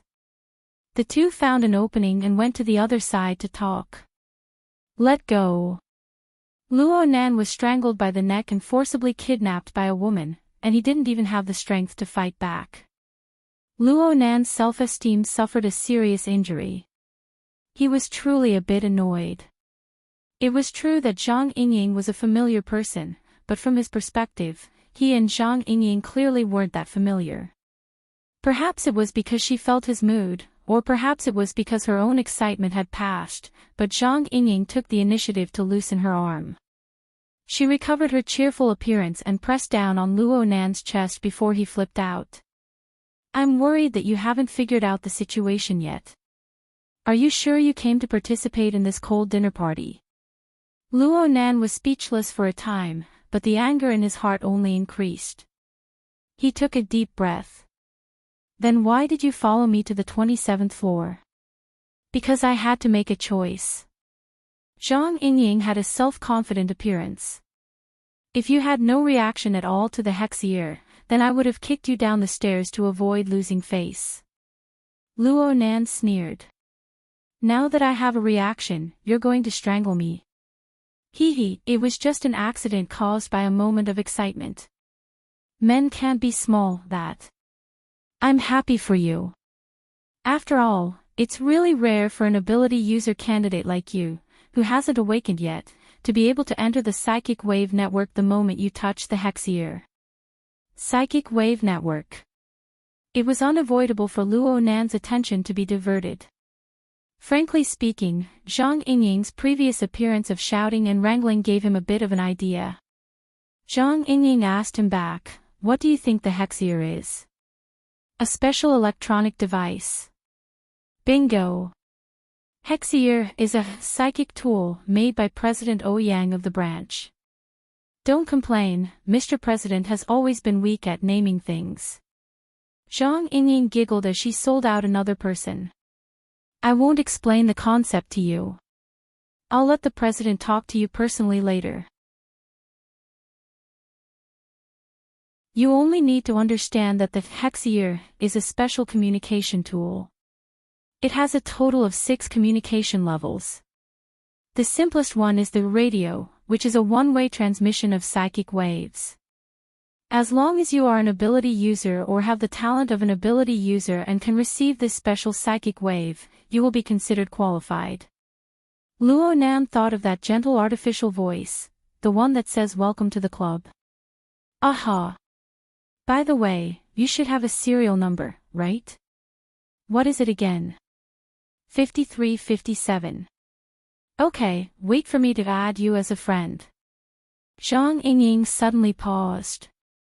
She blinked and changed her mind. Why don't you add me to familiarize yourself with the operation? My number is 6166. Let me tell you by the way. The next 2 communication levels are the television and the computer. The television is a one-way transmission of signals. It tests the ability user's mental senses and materialization abilities. We call it synesthesia. You are a precision type of mental enhancement. You have an advantage in this aspect. And when you reach the computer level, you can realize human-computer interaction. Then you can use the special frequency set up by the society to achieve mutual communication between network users.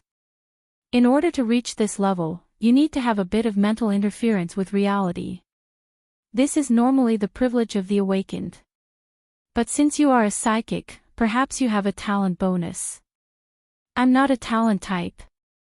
Luo Nan emphasized once more. He cared a great deal about this. He was certain that if he didn't have a breakthrough in the format and didn't form the heavily chained crow, then he absolutely wouldn't be a psychic, perhaps he wasn't a psychic at all. Zhang Yingying spread her hands. Okay, up to you. But if you don't add me as a friend, then I'm going to doubt whether or not you really have the ability. Luo Nan's face was cold as he tried to add her as a friend according to Zhang Yingying's words. But there was still a problem before his eyes. Information. Who's going to fill out stuff like information?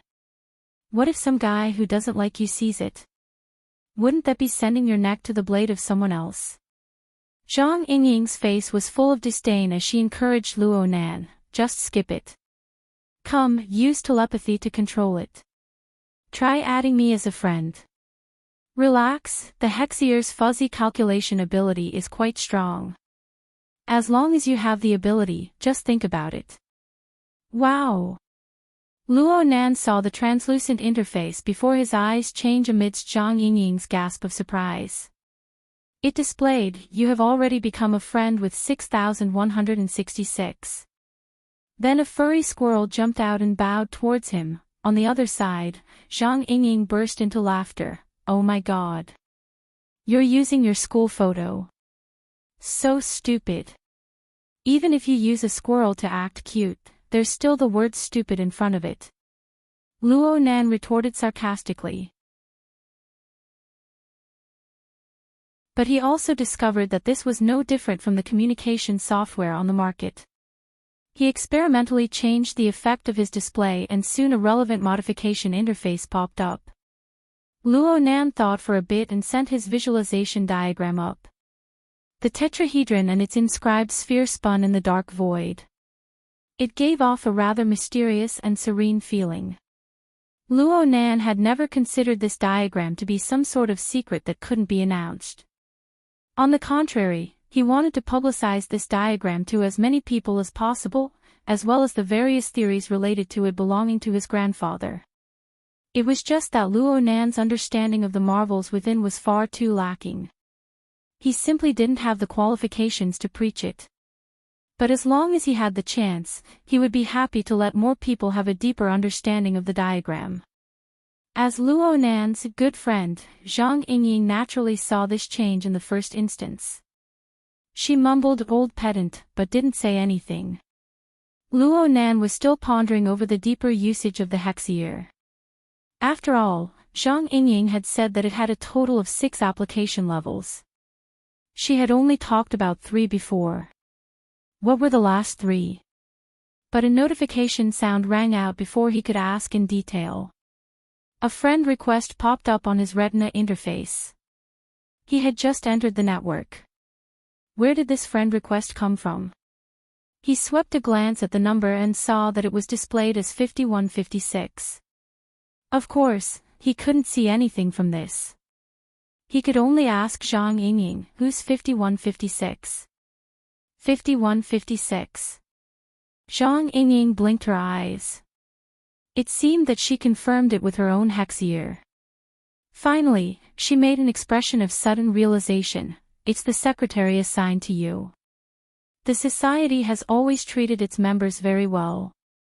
Hee. It would be strange if I believed you. Luo Nan cast a glance at Zhang Yingying. In the end, he still added 5156 as a friend. Soon, a new request was sent over, but it was the wartime encrypted communication that made him speechless. He couldn't help but glance at Zhang Yingying. He suspected that this woman was setting up an ambush, but in the end, he still accepted the call. He had just accepted the request when a cold and clear female voice entered his ear. It was not the slightest bit sloppy. "Mr. Luo, I'm the temporary secretary arranged by the society, Fang Yueyin. Which floor are you on? I'll come pick you up." You? Luo Nan hadn't come back to his senses yet when this secretary Fang spoke. "Please share your geographical location at the same time. This will facilitate wartime communications." Over. Had he returned to the era of the Third World War?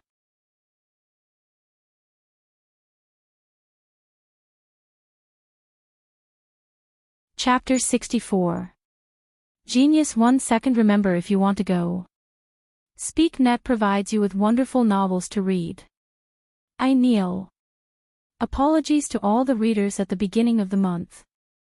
I just discovered that the 2 characters, Fang Yueyin and He Wei, had a conflict with the settings of the versions. I didn't check them out when I posted the drafts. When I wrote later, I followed the impression of a certain version, resulting in many mistakes. I've already revised the contents of Chapter 19, Part 1, and the title and contents of Chapter 35. This character has been renamed to He Yueyin. She is the captain He who appeared in the first volume. Please forgive me, readers. Readers who use the Crosscut app, if you wish to obtain a better reading experience, please erase all data from the app and download again. Lose weight and kowtow. No, this atmosphere isn't right. Luo Nan always had a clear understanding of his own position. Even if he jumped out of the circle of normal society and entered the special domain of the Wilderness Explorer Society, he was still a hardworking employee. He still hadn't familiarized himself with the working environment up until now. Naturally, he hadn't found a suitable position. But now you're telling me that he even has a secretary. Luo Nan stared at Zhang Yingying. Without a doubt, this innocent-looking woman certainly knew the cause and effect. Zhang Yingying's face was as white as a lotus flower. Did your secretary say how to arrange things? Luo Nan curled his lips. How did you guys arrange things before? You just invited me to walk in the elevator? Now that the evaluation is over, can I go home? Don't. The entrance evaluation is over, but there are other advanced evaluations. The society has already booked a room on the 81st floor. Hee, we'll entertain you well. You just need to bury your head in there and draw. Draw. Luo Nan's train of thought gradually straightened out. He stared coldly at her. You guys want to evaluate my psychic abilities. This is different from what you said. Zhang Yingying had an innocent expression. Yeah, I told you before. It's best not to expose the fact that you have psychic abilities. You should first familiarize yourself with the situation and the society. It won't be too late to take it out when your abilities truly awaken. Otherwise, many people will come to bother you. You won't be able to refuse them, and you might offend someone. Word for word, right? Luo Nan continued to stare at her. Zhang Yingying spread her hands. The problem is that my words aren't worth a fart. Now that the boss had spoken, the situation had changed. What else could I do? I was going to explain it to you when we get there, but since you can already see the interface and control it with your mind, please switch to the homepage announcement area. The translucent interface on Luo Nan's retina underwent a change following Zhang Yingying's guidance. As far as the eye could see, the rust-colored soil and the wave-like cracks continued to extend endlessly into the depths. You should have already seen the main interface. It's the wilderness, right? There's a notice board by the side of the road. It's there. What kind of third-rate game interface is this? Luo Nan cursed silently as he read the information. In less than half a second, words like Darksider species, human-faced arachnid, virus, and so on swarmed in. They interweaved to form a blurry and gloomy screen of darkness before his eyes. Fine cold sweat seeped out from Luo Nan's spine with a whoosh. See, do I still need to say more? Right now, it was a war against the Darksider race and its infected. The government, the military, the society, and Quantum Corporation are sparing no expense to launch a search and annihilation operation in the entire city. This epidemic must be completely contained before it spreads on a large scale. Zhang Yingying's finger tapped on Luo Nan's chest, one tap after another. Her face was devoid of a rare smile. My attitude is very serious. The society's attitude is also very serious. Every ability user, no matter if they're veterans or rookies, must contribute their strength when it comes to matters related to our safety. Moreover, Mr. Luo, who has just joined the society, you are a psychic. For the current society, you are what we need the most precious resource. Luo Nan muttered, the most precious resource? Of course. Do you know how many psychics the society has right now? Even a branch like Xia City, which has over 1,000 people, only has 4. One of them is currently exploring the wilderness and won't be able to rush back in a short amount of time. As for the remaining 3, old Master Yu is nearly 100 years old. It would be inhumane to have him run around day and night. He can only sit in the central command. Then East City and West City are divided. Old Gao and Old Bai are working hard right now. And then you discovered a new coolie. Luo Nan sneered in order to conceal the nervousness in his heart. In a certain sense, he could be considered a virus-infected person. It was just that the Darksider seed that had invaded his body had been subdued by the dark chains formed by the format's power. But the problem was that this kind of subduing didn't eliminate the roots. The burning wraith had transformed into the wraith sign, but it still retained its instincts. It was still able to devour its own kind to strengthen itself. Only the heavens knew whether or not his current state could be considered an infected person in the eyes of a group of ability users. Whether or not he was still a target to be strangled.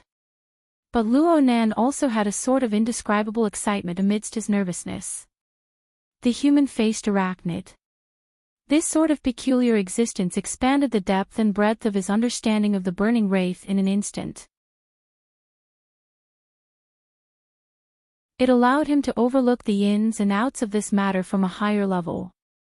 It allowed him to overlook the cause and effect of this matter. Moreover, he had a completely new concept of what he could do in the future. This was a large net laid down by the human-faced arachnid. He was originally a node in this net, but now it had already mutated. From the Society's judgment, any other node that carried out the net operation would probably restore the human-faced arachnid to its peak. The human-faced arachnid's treacherous and bewitching nature would be displayed to the fullest. But looking at how his format was suppressing the wraith sign, wouldn't he be able to completely grasp the terrifying power of the human-faced arachnid in the end if he were to start from this point? Wasn't this the extraordinary power he had always been pursuing? It was also a power grasped by the power of his format. Perhaps this was where the mysteries of his grandfather's research lay. Hey. What are you thinking about? You're not scared stupid, are you? Luo Nan came back to his senses in a daze. He didn't immediately respond. Zhang Yingying patted his shoulder. Don't be scared. It's normal to be scared. But it's already very gratifying that you didn't cry for your mother. Relax. We just want to borrow your marvelous draw ability. And we'll absolutely protect you. Look, you have me now. Then the Society arranged a full-time secretary for you. It's He Yuan, right?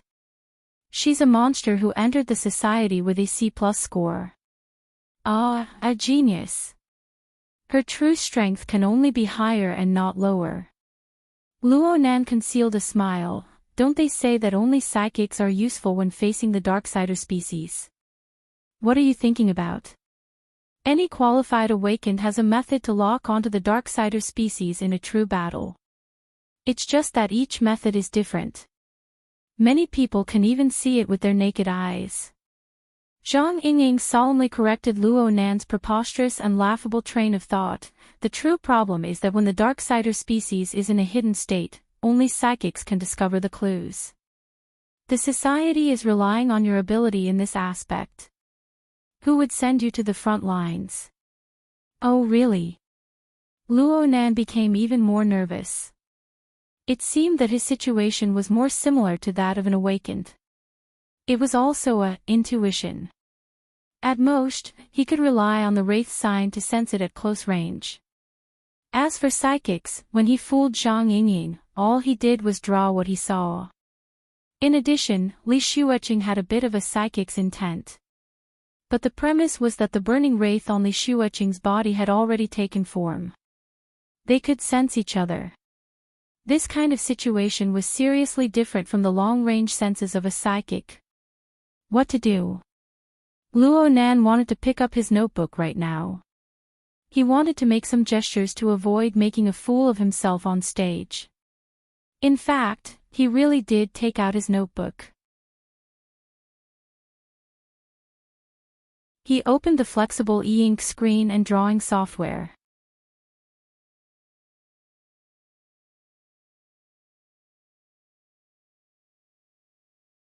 Chapter 65.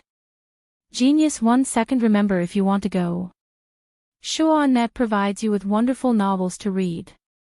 Zhang Yingying burst out laughing when she saw this. Sharpening a spear at the last minute. Even if it's not fast, it's still good. Do you really think this is an exam? Luo Nan didn't even raise his head. Someone said that I'm a psychic, but I've never admitted it.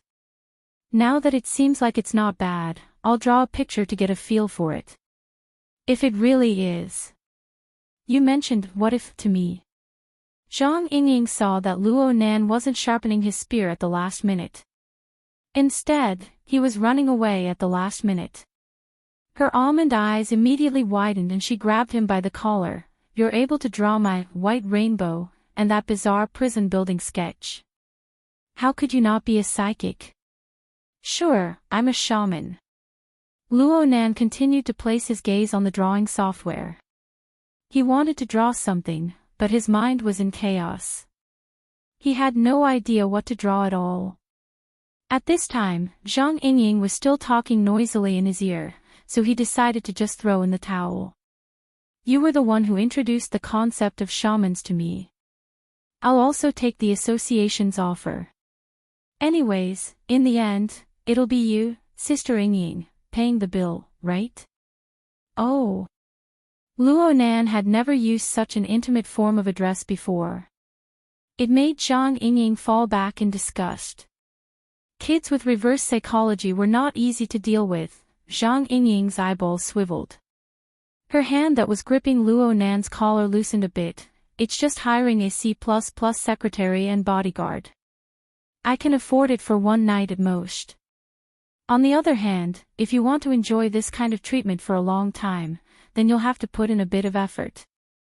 Oh right, you seem to have said that you needed inspiration or something. Do you want to find a bit of excitement? Acumen College's large living area has a very high level of service. In this mutually shameless competition, Luo Nan was defeated by Zhang Yingying's abundant experience in the end. He pursed his lips and said nothing. Distractedly, he drew meaningless lines on his graphics software. At the end of the day, he still cared a lot about the professional association's courtesy.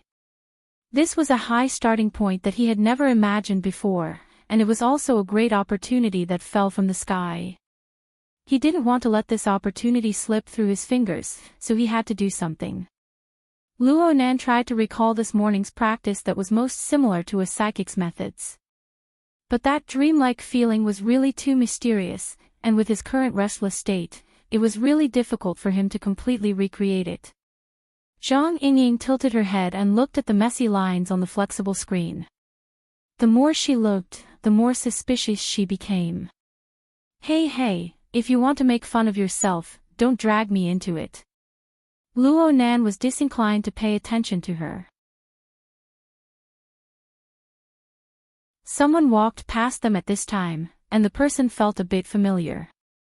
Raising his head, he saw that it was Shui Lei and Chen Xiaolin. Both of them had ugly expressions on their faces. Clearly, the previous conversation had not been resolved.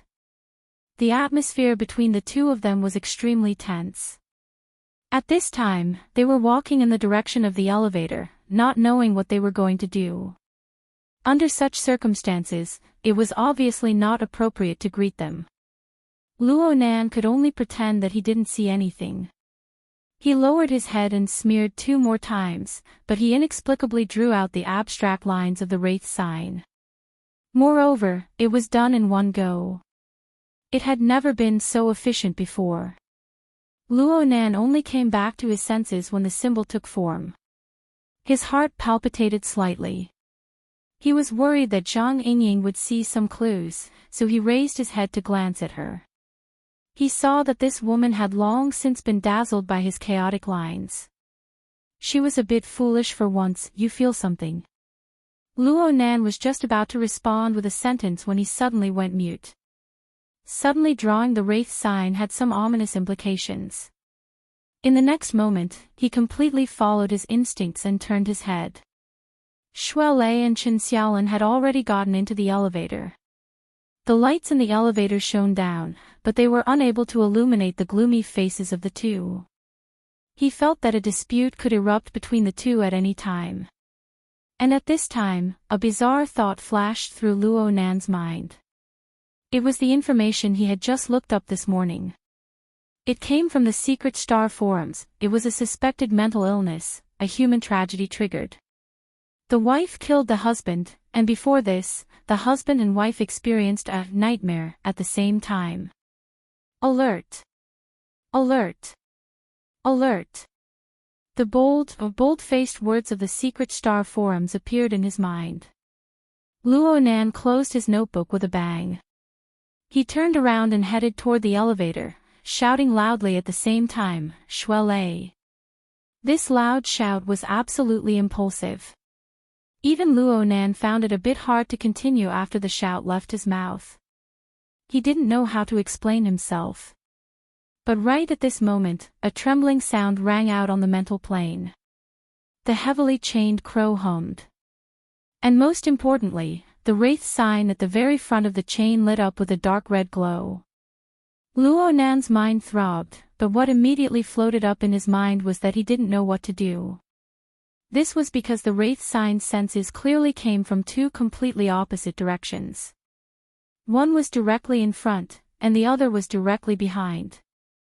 Luo Nan could clearly see what was happening directly in front of him. Right when Shuelei was staring at him in a daze, a ghost-like burning wraith appeared. Half of the wraith's body had sunk into Shuelei's shoulder. It was unknown whether it was being pulled out or whether it was continuing to seep in. Reality and illusion interweaved. The strange scene of a human body and a wraith merging together made one's scalp go numb. And directly behind him, careful. Zhang Yingying's screech and the sharp whistling sound of tearing air rang out at the same time. The elevator door was already closing at this time. Luo Nan could clearly see a warped figure sticking to his body on the smooth metal door. The figure's shoulder exploded with blood. The blood sprayed out and landed on the side of Luo Nan's neck. And at the same time, Luo Nan's back violently shook. It was as if someone was pushing against him, causing him to fall forward. But the force was too great. In the end, Luo Nan's feet didn't touch the ground at all. He soared into the air and collided with the elevator door that had yet to close. The elevator door approached at high speed, and the gap between the doors slowly shrank.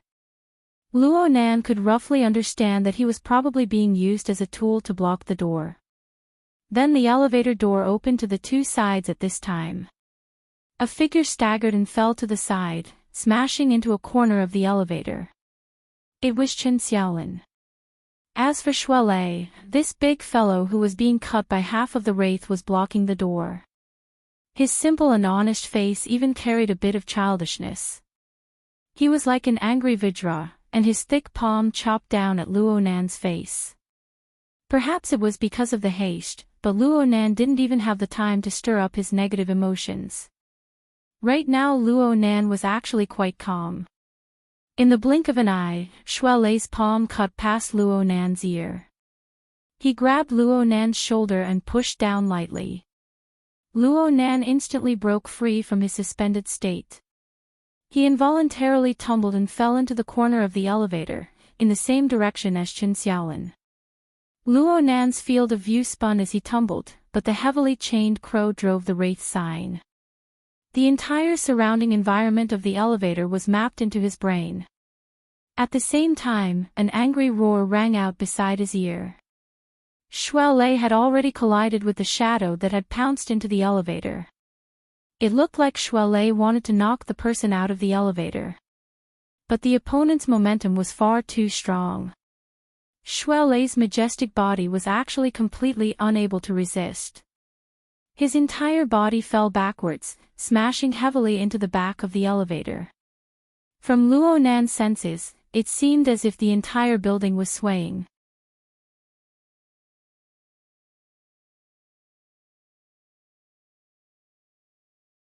Chapter 66. Genius in 1 second. Remember love go away. SpeakNet, providing you with wonderful novels to read. The swing of the elevator was quite intense. Perhaps the violent vibrations had caused some kind of circuit failure, but the elevator doors didn't even close. The entire elevator suddenly sank down, sinking no less than half a floor. Zhang Yingying, who had rushed up from behind, was nearly crushed to death in the intertwining cracks of the elevator. Fortunately, she was able to make an emergency stop, narrowly avoiding disaster. But she looked at the sealed entrance and stamped her feet in anxiety. The elevator soon came to a stop. This sort of maglev elevator floated within the magnetic passageway. The moment the elevator's swing exceeded the safety line, it would automatically activate its mechanical lock and fix its position. This also meant that the elevator would become a sealed space for a short period of time. Luo Nan and Chen Xiaolin didn't have the ability to fight. Their fates would be decided by Shuelei and his enemy, who were currently entangled together. Shuelei's face flushed red. The man wearing a black suit in front of him was a size smaller than him, but the strength the man displayed was far above his own. Shuelei's internal organs felt as if they had been flipped upside down after receiving a frontal attack. Even breathing was difficult for a few seconds. What was even more bizarre was that the other party clearly had a serious wound on his shoulder that tore through his flesh and bone. His face didn't have any distinctive features, but it was so apathetic that it made one's heart go cold. His exertion of strength wasn't affected at all. Right now, the two's arms were pressed against each other, and their legs were apart. Their entire bodies were entangled together. Shuelei was just about to use a wrestling method to seize back some of the initiative, but he saw his enemy open his mouth, revealing dense white teeth, and directly bite at Shuelei's throat. Shuelei grunted and relied on his height to smash down with his head. His forehead collided with the enemy's face, blocking this vicious beast-like bite. It was reasonable to say that Shuelei's choice was brave and correct. The position of his collision was also advantageous. But the other party was clearly bleeding from his nose and mouth, yet it was as if nothing had happened. Shuelei's head was dizzy, and in the end, it affected his body's exertion of strength. His feet floated slightly, and just as he was about to cry out in his heart, his whole body was lifted off the ground by the brute force of the other party. Then, the world spun around him, and he fell heavily on the metal floor with a hollow sound. This time, he almost threw up his heart and lungs. However, years of arduous training came into play. The instant Shuelei lost his balance, he almost instinctively twisted his legs, and in the end, he still managed to trip the enemy. Taking advantage of this gap, Shuelei's majestic body contracted at an unbelievable degree, and then bounced up again. Just as the enemy was about to pounce on him, Shuelei took advantage of the momentum to deliver another headbutt. This time, it was from the bottom up, hitting the enemy's chest. After 2 consecutive tremors, Shuelei and the enemy were pushed back at the same time, hitting the metal inner wall behind them. What was worth rejoicing about was that Shuelei's grasp of direction was quite good. He pushed the enemies in the opposite direction from Luo Nan and Chen Xiaolin.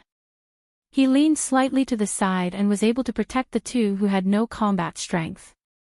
He should be able to take a breather now, right? Shuelei's chest heaved up and down violently. He didn't know why, but he was in a terrible state today. His stamina consumption was especially severe.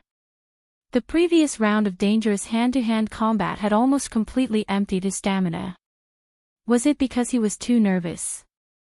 Shuelei couldn't figure out his own situation, and the enemy in front of him didn't immediately make a move. Instead, he used a strange and unfocused gaze to look over here. He was simply like a mental patient. Are you guys crazy? Chen Xiaolin, who was in the corner, was finally able to somewhat react after a series of unforeseen events. Everything that happened before her eyes had already completely exceeded the limits of her common sense. She knew that her boyfriend could fight very well, but she had never seen him fight to the death without saying a word. There was absolutely no reason at all. Luo Nan, whom she had just gotten to know today, had joined in as well. It looked like he was standing on their side. Or perhaps it was because of this fellow that the inexplicable murderer was drawn in. What she couldn't bear the most was the, as it should be, expressions on their faces. What the hell was going on? Chen Xiaolin struggled to stand up. She felt a sense of absurdity and dread that separated herself from the rational dimension. It made her instinctively want to flee this area, to flee from these people. But how could she do this in the completely sealed elevator? She could only shout at the top of her lungs, "Can't you guys stop and talk nicely? We're all trapped right now. Shut up."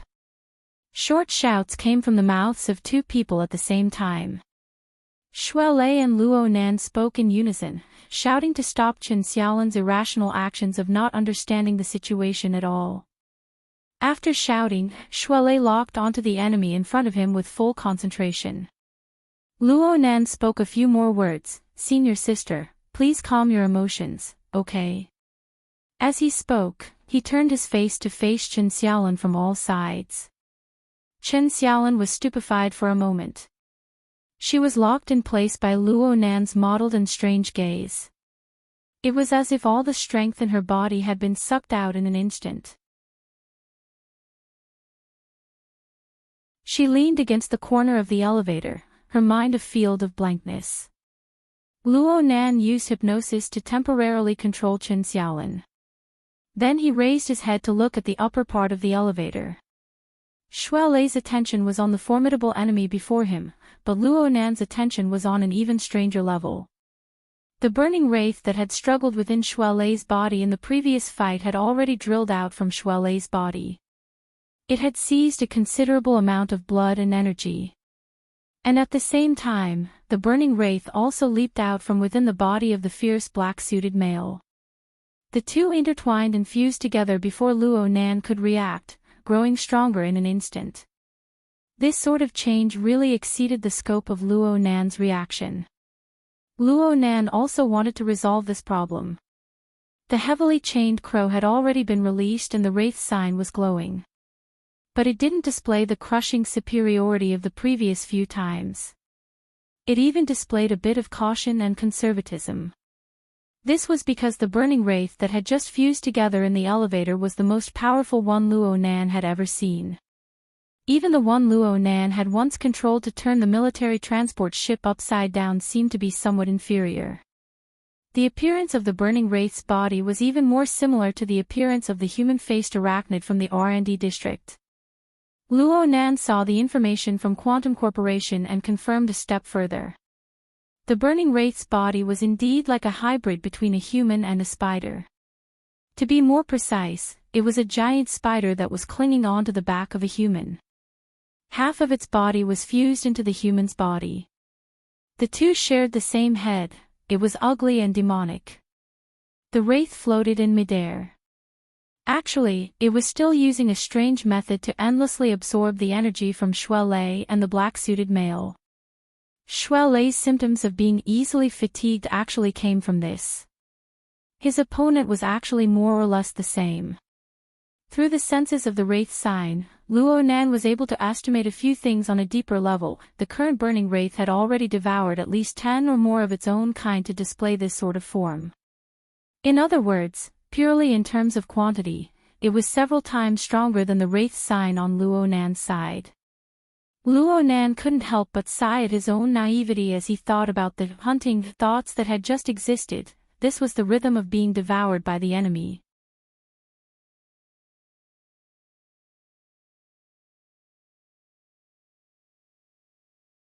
Chapter 67. A genius in 1 second remembers love go away.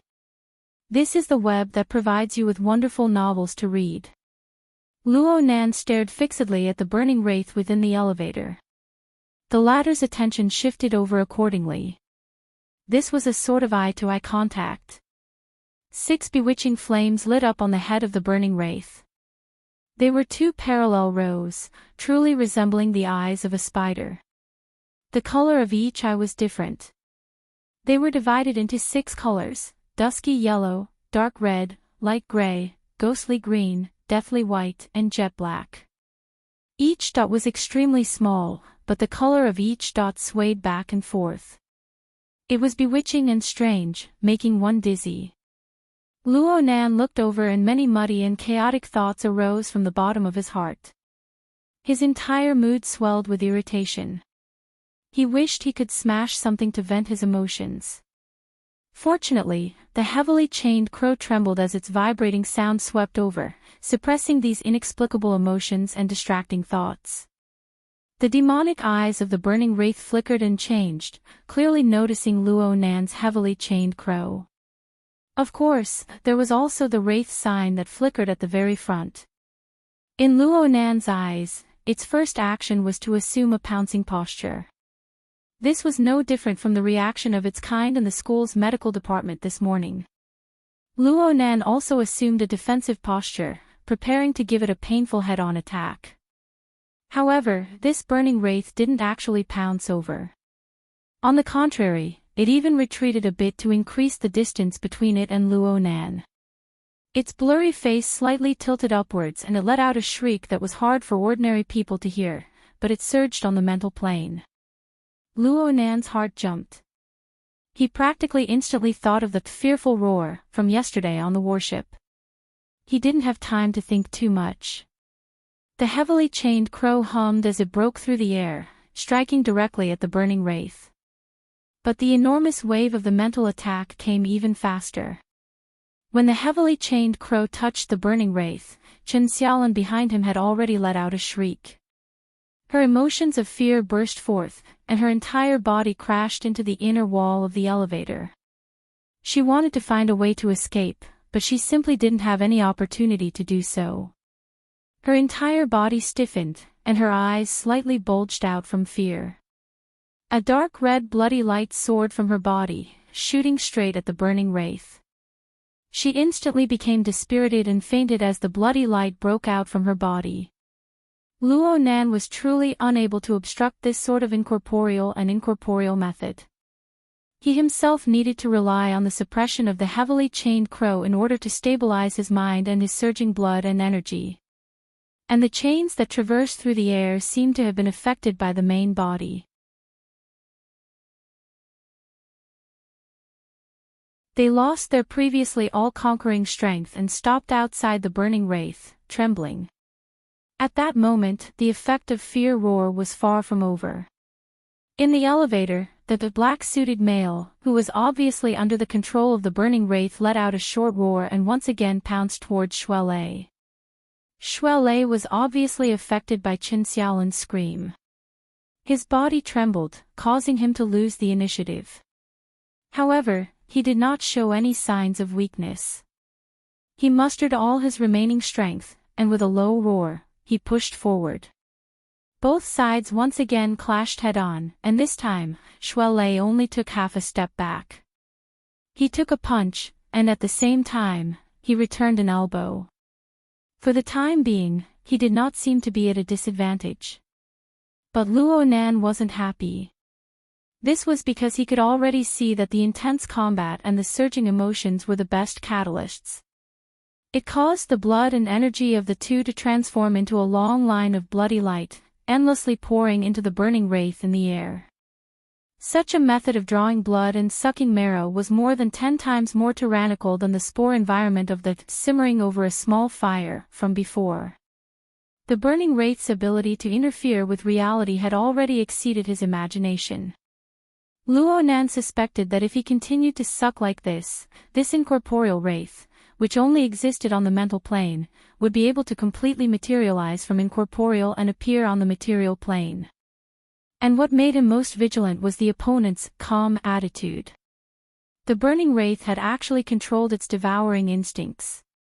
It did not directly pounce forward, but instead increased its own strength to the greatest limit to increase its chances of victory. This could already be called an intelligent judgment.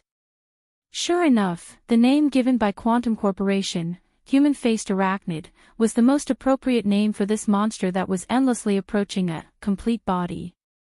This was a savage and cunning hunter. It used every method to weaken its prey and strengthen itself. It was really hard to imagine just what kind of power its complete body would have. Luo Nan knew that the situation was becoming more and more unfavorable. With the support of Shuelei and the black-suited male, the power that the human-faced arachnid was able to grasp was rising with the tide. Luo Nan's heavily chained crow continued to attempt to penetrate through the incorporeal body of the arachnid. The wraith sign at the front was also doing its utmost to devour all the energy it could reach. But there was always a faint layer between them. After a few penetrations and disturbances, the core of the human-faced arachnid remained majestically motionless. Moreover, it continued to strengthen endlessly. Right now, the human-faced arachnid's main focus was still on strengthening its body. Once this strengthening came to an end, Luo Nan really didn't know what kind of terrifying attack would come next. As for Luo Nan himself, it seemed that he had reached his limit. These sorts of chaotic thoughts merely flashed before they were completely dispelled. Actually, there was still one more move. Luo Nan no longer looked at the human-faced arachnid. Instead, he closed his eyes and forced himself to enter the fixed space. Thanks to these past 2 days of difficult tempering, Luo Nan's mental state had made considerable progress. The visualization diagram of the tetrahedron, the inscribed sphere, and the outer scribed sphere appeared in the void in the blink of an eye. The heavily chained crow pulled out from the central region of the human-faced arachnid. It extended outward segment by segment in an attempt to penetrate deeper into the human-faced arachnid. But no matter what, it was separated by a layer. It was far from reaching the destructive might it had when it first subdued the burning wraith. Before, Luo Nan believed that it was because the human-faced arachnid was excessively powerful. But now he had other thoughts. Perhaps, the problem lay with him. What state was he in when the heavily chained crow displayed its greatest power? There was only one answer, the out-of-body state. The feeling of being transparent and clear, which disregarded all material objects, had disappeared ever since he returned to the out-of-body state. Luo Nan didn't understand the reasoning behind it, but the threat was right in front of him. He didn't have the time to ponder over it. Even if he treated a dead horse as a living one, he still had to go. The out-of-body state was an unfamiliar experience for Luo Nan. At first, he was struck by the siege hammer of the burning wraith. Then he was pulled by the heavily chained crow, forcing him into an out-of-body state. Now he had to take the initiative and continue his train of thought from back then. He transmitted the relevant thoughts through the heavily chained crow to the wraith sign. A marvelous vibration was transmitted back, instantly washing over his entire body. This time, Luo Nan's senses were even clearer. He clearly touched upon an incorporeal membrane. Originally, he didn't have the strength to break it, but under the pull of an external force, the internal and external attacks intersected. A hole instantly split open in this membrane. He immediately lost his bindings and floated up. Luo Nan's eyes were still closed, but his senses on the mental plane were completely opened. And at this moment, he met the peerlessly bizarre gaze of the human-faced arachnid. In the state of a soul body. The rattling sound of the heavily chained crow's trembling seemed to be even more fine and clear. It was precisely this subtle change that made Luo Nan instantly understand that his judgment was correct. The previous barrier wasn't because of any other reason. The most important reason just happened to come from his fleshly body. He definitely had to carefully study this problem later. In front of him, the human-faced arachnid's 6 eyes flickered. It was a bit eager to make a move. Perhaps it felt that it had accumulated enough superiority. Or perhaps Luo Nan in the out-of-body state looked more delicious and easier to bully. Luo Nan abandoned his final stray thoughts and looked straight at the human-faced arachnid without fear. Let's try again. The battle was on the verge of breaking out, but in this instant, the elevator's safety skylight collapsed with a rumble. A human figure flew down and smashed right into the head of the black-suited male, who had just crossed the middle of the elevator.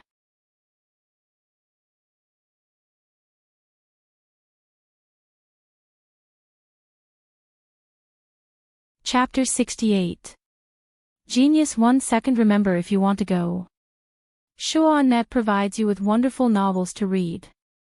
By right, the black-suited man's reaction was considered fast. Even when he was fighting with Shuelei, he still managed to twist his body to dodge. The problem was that the elevator compartment was only so big.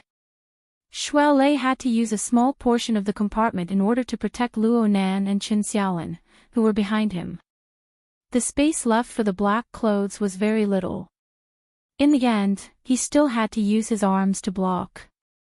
With a bang, the metal plate smashed onto the shoulder of the black suit. The predicted huge force had completely disappeared.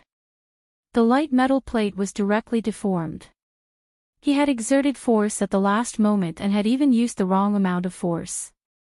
No matter how fierce the black suit was, he could not help but fall into a state of paralysis. Seeing the opportunity, Shuai threw a punch without caring about anything else. However, his vision blurred again. He seemed to see a figure behind the black-suited man. Then, there was the crisp sound of bones breaking. The black-suited man twisted his body and came crashing over. This time, Shuai had misjudged the distance. He instinctively turned his fist into a palm, wanting to push the black-suited man away. However, he had suddenly cut in between him and the black-suited man by lowering his body. It just so happened that Shuai's arm was pushed outwards, leaving him wide open. His opponent's palm went up and struck his chin, sending a tremor into his brain. Shuai's body stiffened. No matter how hard he tried, he was unable to control his body. Just as he was struggling, the side of his neck was struck by another chop. This time he could not hold on any longer, his eyes rolled back and he fainted. In the blink of an eye, both sides in the life and death combat had fallen. They had both lost consciousness, and the blood and chi channels that were channeled to the human-faced arachnid had been severed. Although it was crude, it was a good method to take drastic measures. Luo Nan's mind shook. He immediately knew that reinforcements had arrived. The human-faced arachnid was endlessly enraged. Its 6 monstrous eyes suddenly lit up as it peered at the newcomer. The ripples on the mental plane condensed to the point of materialization and came crashing down. It was none other than the siege hammer. Luo Nan cried out in his mind. He tried to use the heavily chained crow to interfere with the human-faced arachnid, but the chained crow did indeed display a state that was vastly different from when it was in the out-of-body state. The chained crow pierced deeper, seeming to be about to touch the core of the human-faced arachnid. However, it was hard for the chained crow to display its immediate effects. It was at this moment that the red light in the elevator box exploded. Luo Nan had the urge to squint his eyes. This was the reaction of a soul body. Because right in front of them, the newly arrived reinforcements seemed to be bursting with a layer of raging flames.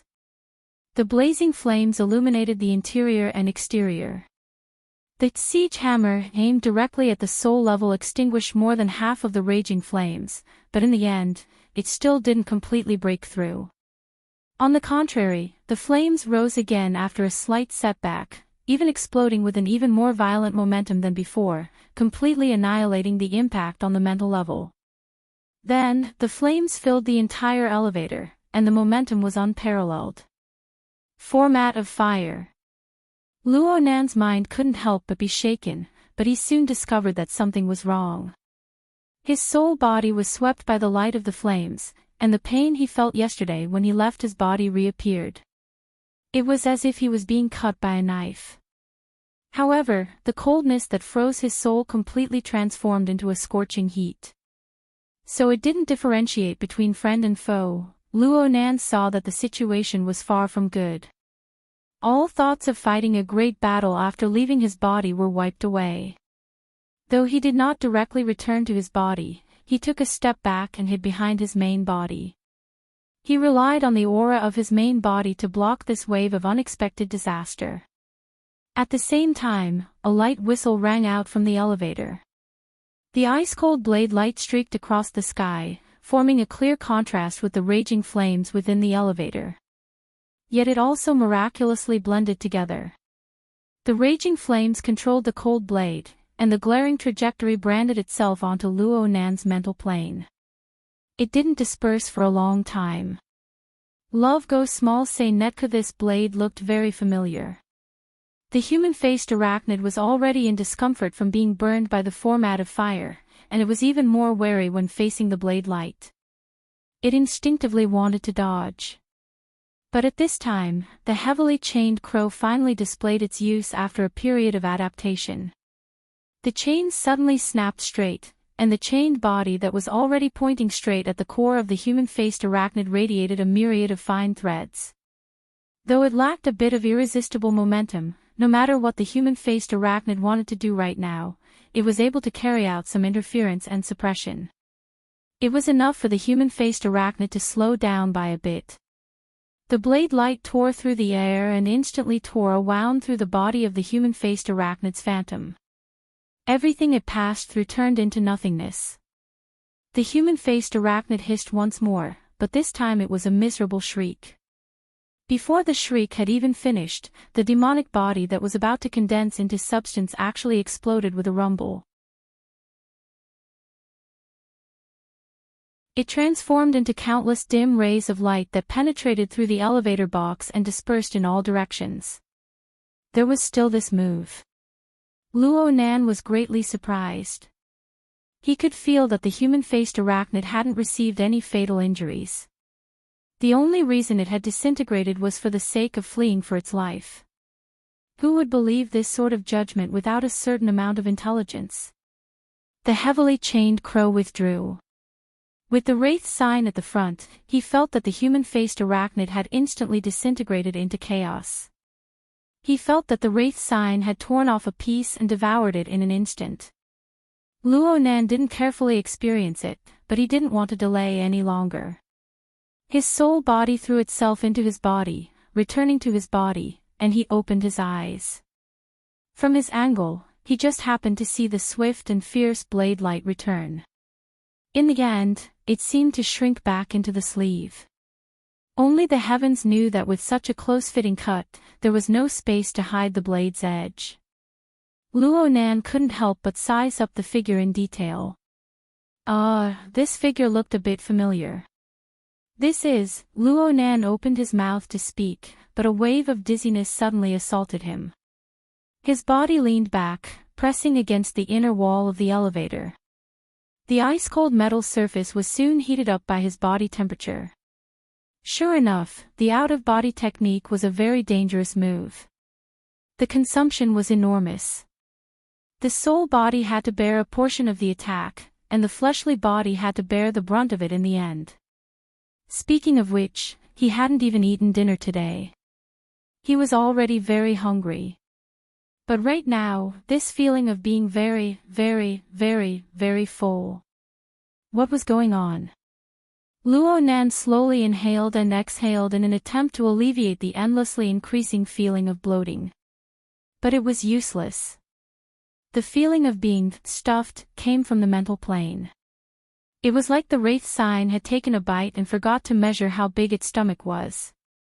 It had been stuffed by the human-faced arachnid's gift. The piece torn from the body of the human-faced arachnid didn't just contain pure energy. It also contained an enormous amount of information. The heavily chained crow possessed a certain analytical ability, but it wasn't able to operate properly when faced with such an enormous amount of chaotic information. Clearly, this information exceeded the limits of Luo Nan's understanding. What to do? Oh, perhaps it's possible. Luo Nan's mind stirred, and the external neuron buried within the flexible e-ink screen reacted. It connected with the heavily chained crow in an instant. It was as if a floodgate had been opened. Luo Nan didn't care if this enormous amount of information was useful or not. He stuffed it all in. His thoughts were very simple. Both input and reverse output were input. The external neuron was able to control multiple system modules in the laboratory at the same time. It could suppress the enormous amount of information within the supercomputer. It shouldn't be a problem to deal with the excess information on the body of the human-faced arachnid. Reality proved that his judgment was correct. The external neuron really did consume as much information as it could, without any adverse reactions. The resolution of his mental senses was limited. Luo Nan didn't know how the external neuron operated in the end. He wanted to open the flexible screen and take a look. A hand reached out in front of him at this time.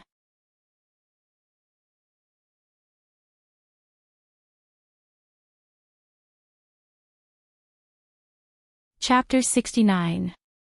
Genius 1 second. Remember if you want to go. This is the web that provides you with wonderful novels to read. The hand that was extended in front of him was slender and spotlessly white. The cold and hard contours of the joints revealed a different meaning. Luo Nan raised his head and a familiar face entered his eyes. It looked excessively cold and indifferent. It was hard to deal with. There was also the suit and trousers. There was a considerable contradiction with the memories of a dozen seconds ago where the blade light had crisscrossed. You are, He Yuan, your temporary secretary. I'm very sorry, Mr. Luo. I came late. Right, her surname was also He. Luo Nan finally confirmed. Wasn't this the white-collared woman he met in the hotel lobby before? She was the one who made Chen Wei-kan of the Mutual Assistance Society call her sister He. He had even been this person's doorman. But today, this sister He had become his secretary. There seemed to be quite a large difference between the rules of the world of normal people and the world of ability users. It seemed to be more advantageous to him. He Yuan's eyes drooped slightly at this time. Her temperament was a bit different from the cold and proud face in his memories. Only now did Luo Nan realize that this person's gaze was far too fierce. When she intentionally or unintentionally concealed this characteristic, the impression she left behind was a thin and quiet person. Of course, she was also extremely beautiful. It really was good to have a secretary like this. A tiny sprout of vanity sprouted in his mind, but it was immediately uprooted. Luo Nan didn't forget Zhang Yingying's introduction of the situation. This was probably the special period of the human-faced arachnid's rampage. This was the embodiment of the value of psychics. If he really took this for granted, he would probably be sent to the Wilderness Explorer Society's joke wall. He would be forever remembered. All sorts of thoughts flashed through his mind in an instant. He Yuan's hand was still placed in front of him. Luo Nan's mind spun a bit before he reacted. He reached out and clasped her hand. When he truly touched her hand, he felt that He Yuan's hand was indeed as cold and hard as it appeared. Many of her fingertips and joints were covered in calluses. In comparison, Luo Nan's own palm was like that of a young master who had never experienced the baptism of wind and frost. It was a bit too soft. He Yuan exerted a bit of force and brought the half-leaning, half-falling Luo Nan up. She pulled her hand out, but she still supported him. It was as if she was afraid that Luo Nan would fall again. Actually, Luo Nan really wanted to tell her that he was just a bit hungry and a bit full. His body was fine. But when he thought about it again, he felt that this statement was no different from a lunatic. He changed the direction of his words and pointed at the unconscious Shuelei. Is he okay? This is my friend. He saved me just now. Luo Nan was really worried that He Yuan would treat Shuelei as an enemy and dispose of him. She's just temporarily unconscious. She'll wake up when her qi and blood rush through the bottleneck. But the other lady is a bit more troublesome. She may need to be hospitalized for observation, and a psychiatrist will be arranged. Wait a moment. As He Yuan finished speaking, she lightly pressed her ear. She should be communicating with someone through the hex ear. Luo Nan didn't feel that he was being left out. He took this opportunity to continue sizing up and evaluating his secretary. He Yuan's eyebrows were locked by habit when she conversed with others. It should be said that Luo Nan had never seen her truly smile and relax. It was as if she was dissatisfied with everything, including herself. Perhaps it was because of this, coupled with her illustrious background, that she always gave people a great sense of oppression. Luo Nan wasn't a stranger to this feeling. He was normally like this as well. The experiment of restoring his grandfather's notebook had already consumed nearly all of his energy. The abstruse theories and extremely high operating standards made him constantly doubt whether or not everything he did was perfect. Whether or not he met the requirements, the pressure was always there. Naturally, it was hard for him to be happy. It was just that Luo Nan didn't have an illustrious background, so he couldn't form external oppression and the like. He could only appear more introverted and gloomy. Such a powerful woman lived under pressure all the time. This world was much more difficult than he imagined.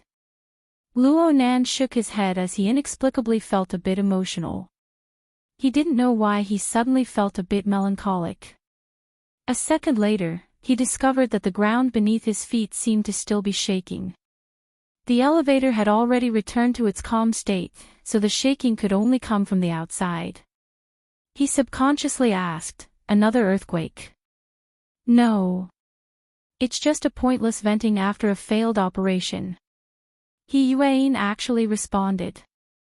She then pressed the elevator's floor button and selected the 81st floor. The elevator trembled slightly before returning to normal. It slowly started to ascend. Luo Nan reminded, "Zhang Yingying is still on the 27th floor, she's already been called up." Luo Nan blinked his eyes. He was already unable to make sense of the society's arrangements and corresponding logic. Zhang Yingying, that unreliable woman, had said a few words that were filled with misleading information. And no matter how he looked at it, He Yuan was much more serious than Zhang Yingying. "Can you tell me what's going on right now? I remember that I only came here to participate in the entrance assessment." He Yuan raised her head to look at him. "Assessment?" Luo Nan felt no pressure selling Zhang Yingying. "I just submitted my application to join the society this morning. Then Zhang Yingying notified me to come here to participate in the assessment, and I've already passed. Then you guys told me that the Darksider life form called the human-faced arachnid is wreaking havoc right now. The society really needs psychics. They even gave me a secretary. There's nothing wrong with the above, right?" He Yuan frowned in response. "You only learned about the human-faced arachnid when you arrived at the hotel? What's the specific content of the operation?" "Content?" Luo Nan was stupefied. Then he discovered that he seemed to have sold out Zhang Yingying in an instant, sold out well. Luo Nan had a whole new understanding of Zhang Yingying's degree of unreliability in an instant. He Yuan shook her head. "Even if I told you the content, it would be meaningless. It's a complete mess." Was she talking about the society? Right when Luo Nan was bewildered, He Yuan sent him a message through the hex-ear. "Please enter the encrypted channel. Adjust to war chess mode." Luo Nan moved according to her words and the translucent interface of his visual membrane opened up once more. At this time, he discovered that 7 or 8 blood-red warnings had appeared in the encrypted wartime communication channel. They all came from He Yuan, and the time was right before and after the incident. And Zhang Yingying had also sent out several messages over the normal communication channel. However, Luo Nan had been completely engrossed in the human-faced arachnid at the time. He actually didn't notice it at all. He Yuan gave him a reminder at this time. Mr. Luo should pay attention to the hex-ear's information as much as possible. Our future communications should be conducted through it to ensure accuracy and efficiency. Okay. But I think I got disconnected just now." He Yuan's eyebrows tightened a bit. "It was my negligence. Mr. Luo may be able to realize the third level of communication, but in the end, you aren't awakened. Once you enter a tense situation, it will be very hard to balance everything. I hope that Mr. Luo can take a certain amount of time to do emergency training to avoid a situation where your communications are disconnected. We can start tomorrow and plan out the time to proceed." Luo Nan didn't respond immediately because the structural diagram of the Limestone Water Village pub had already appeared on his retina. There was an eye-catching moving logo on it. "You're tuning into the LoveLore Library YouTube channel. We're so grateful for your support and don't forget to subscribe to join us on this incredible journey through captivating stories. Your generosity through donations truly makes a world of difference, as it's the primary source of revenue that allows me to expand and enhance this channel for you. Thank you from the bottom of my heart for being a part of this adventure."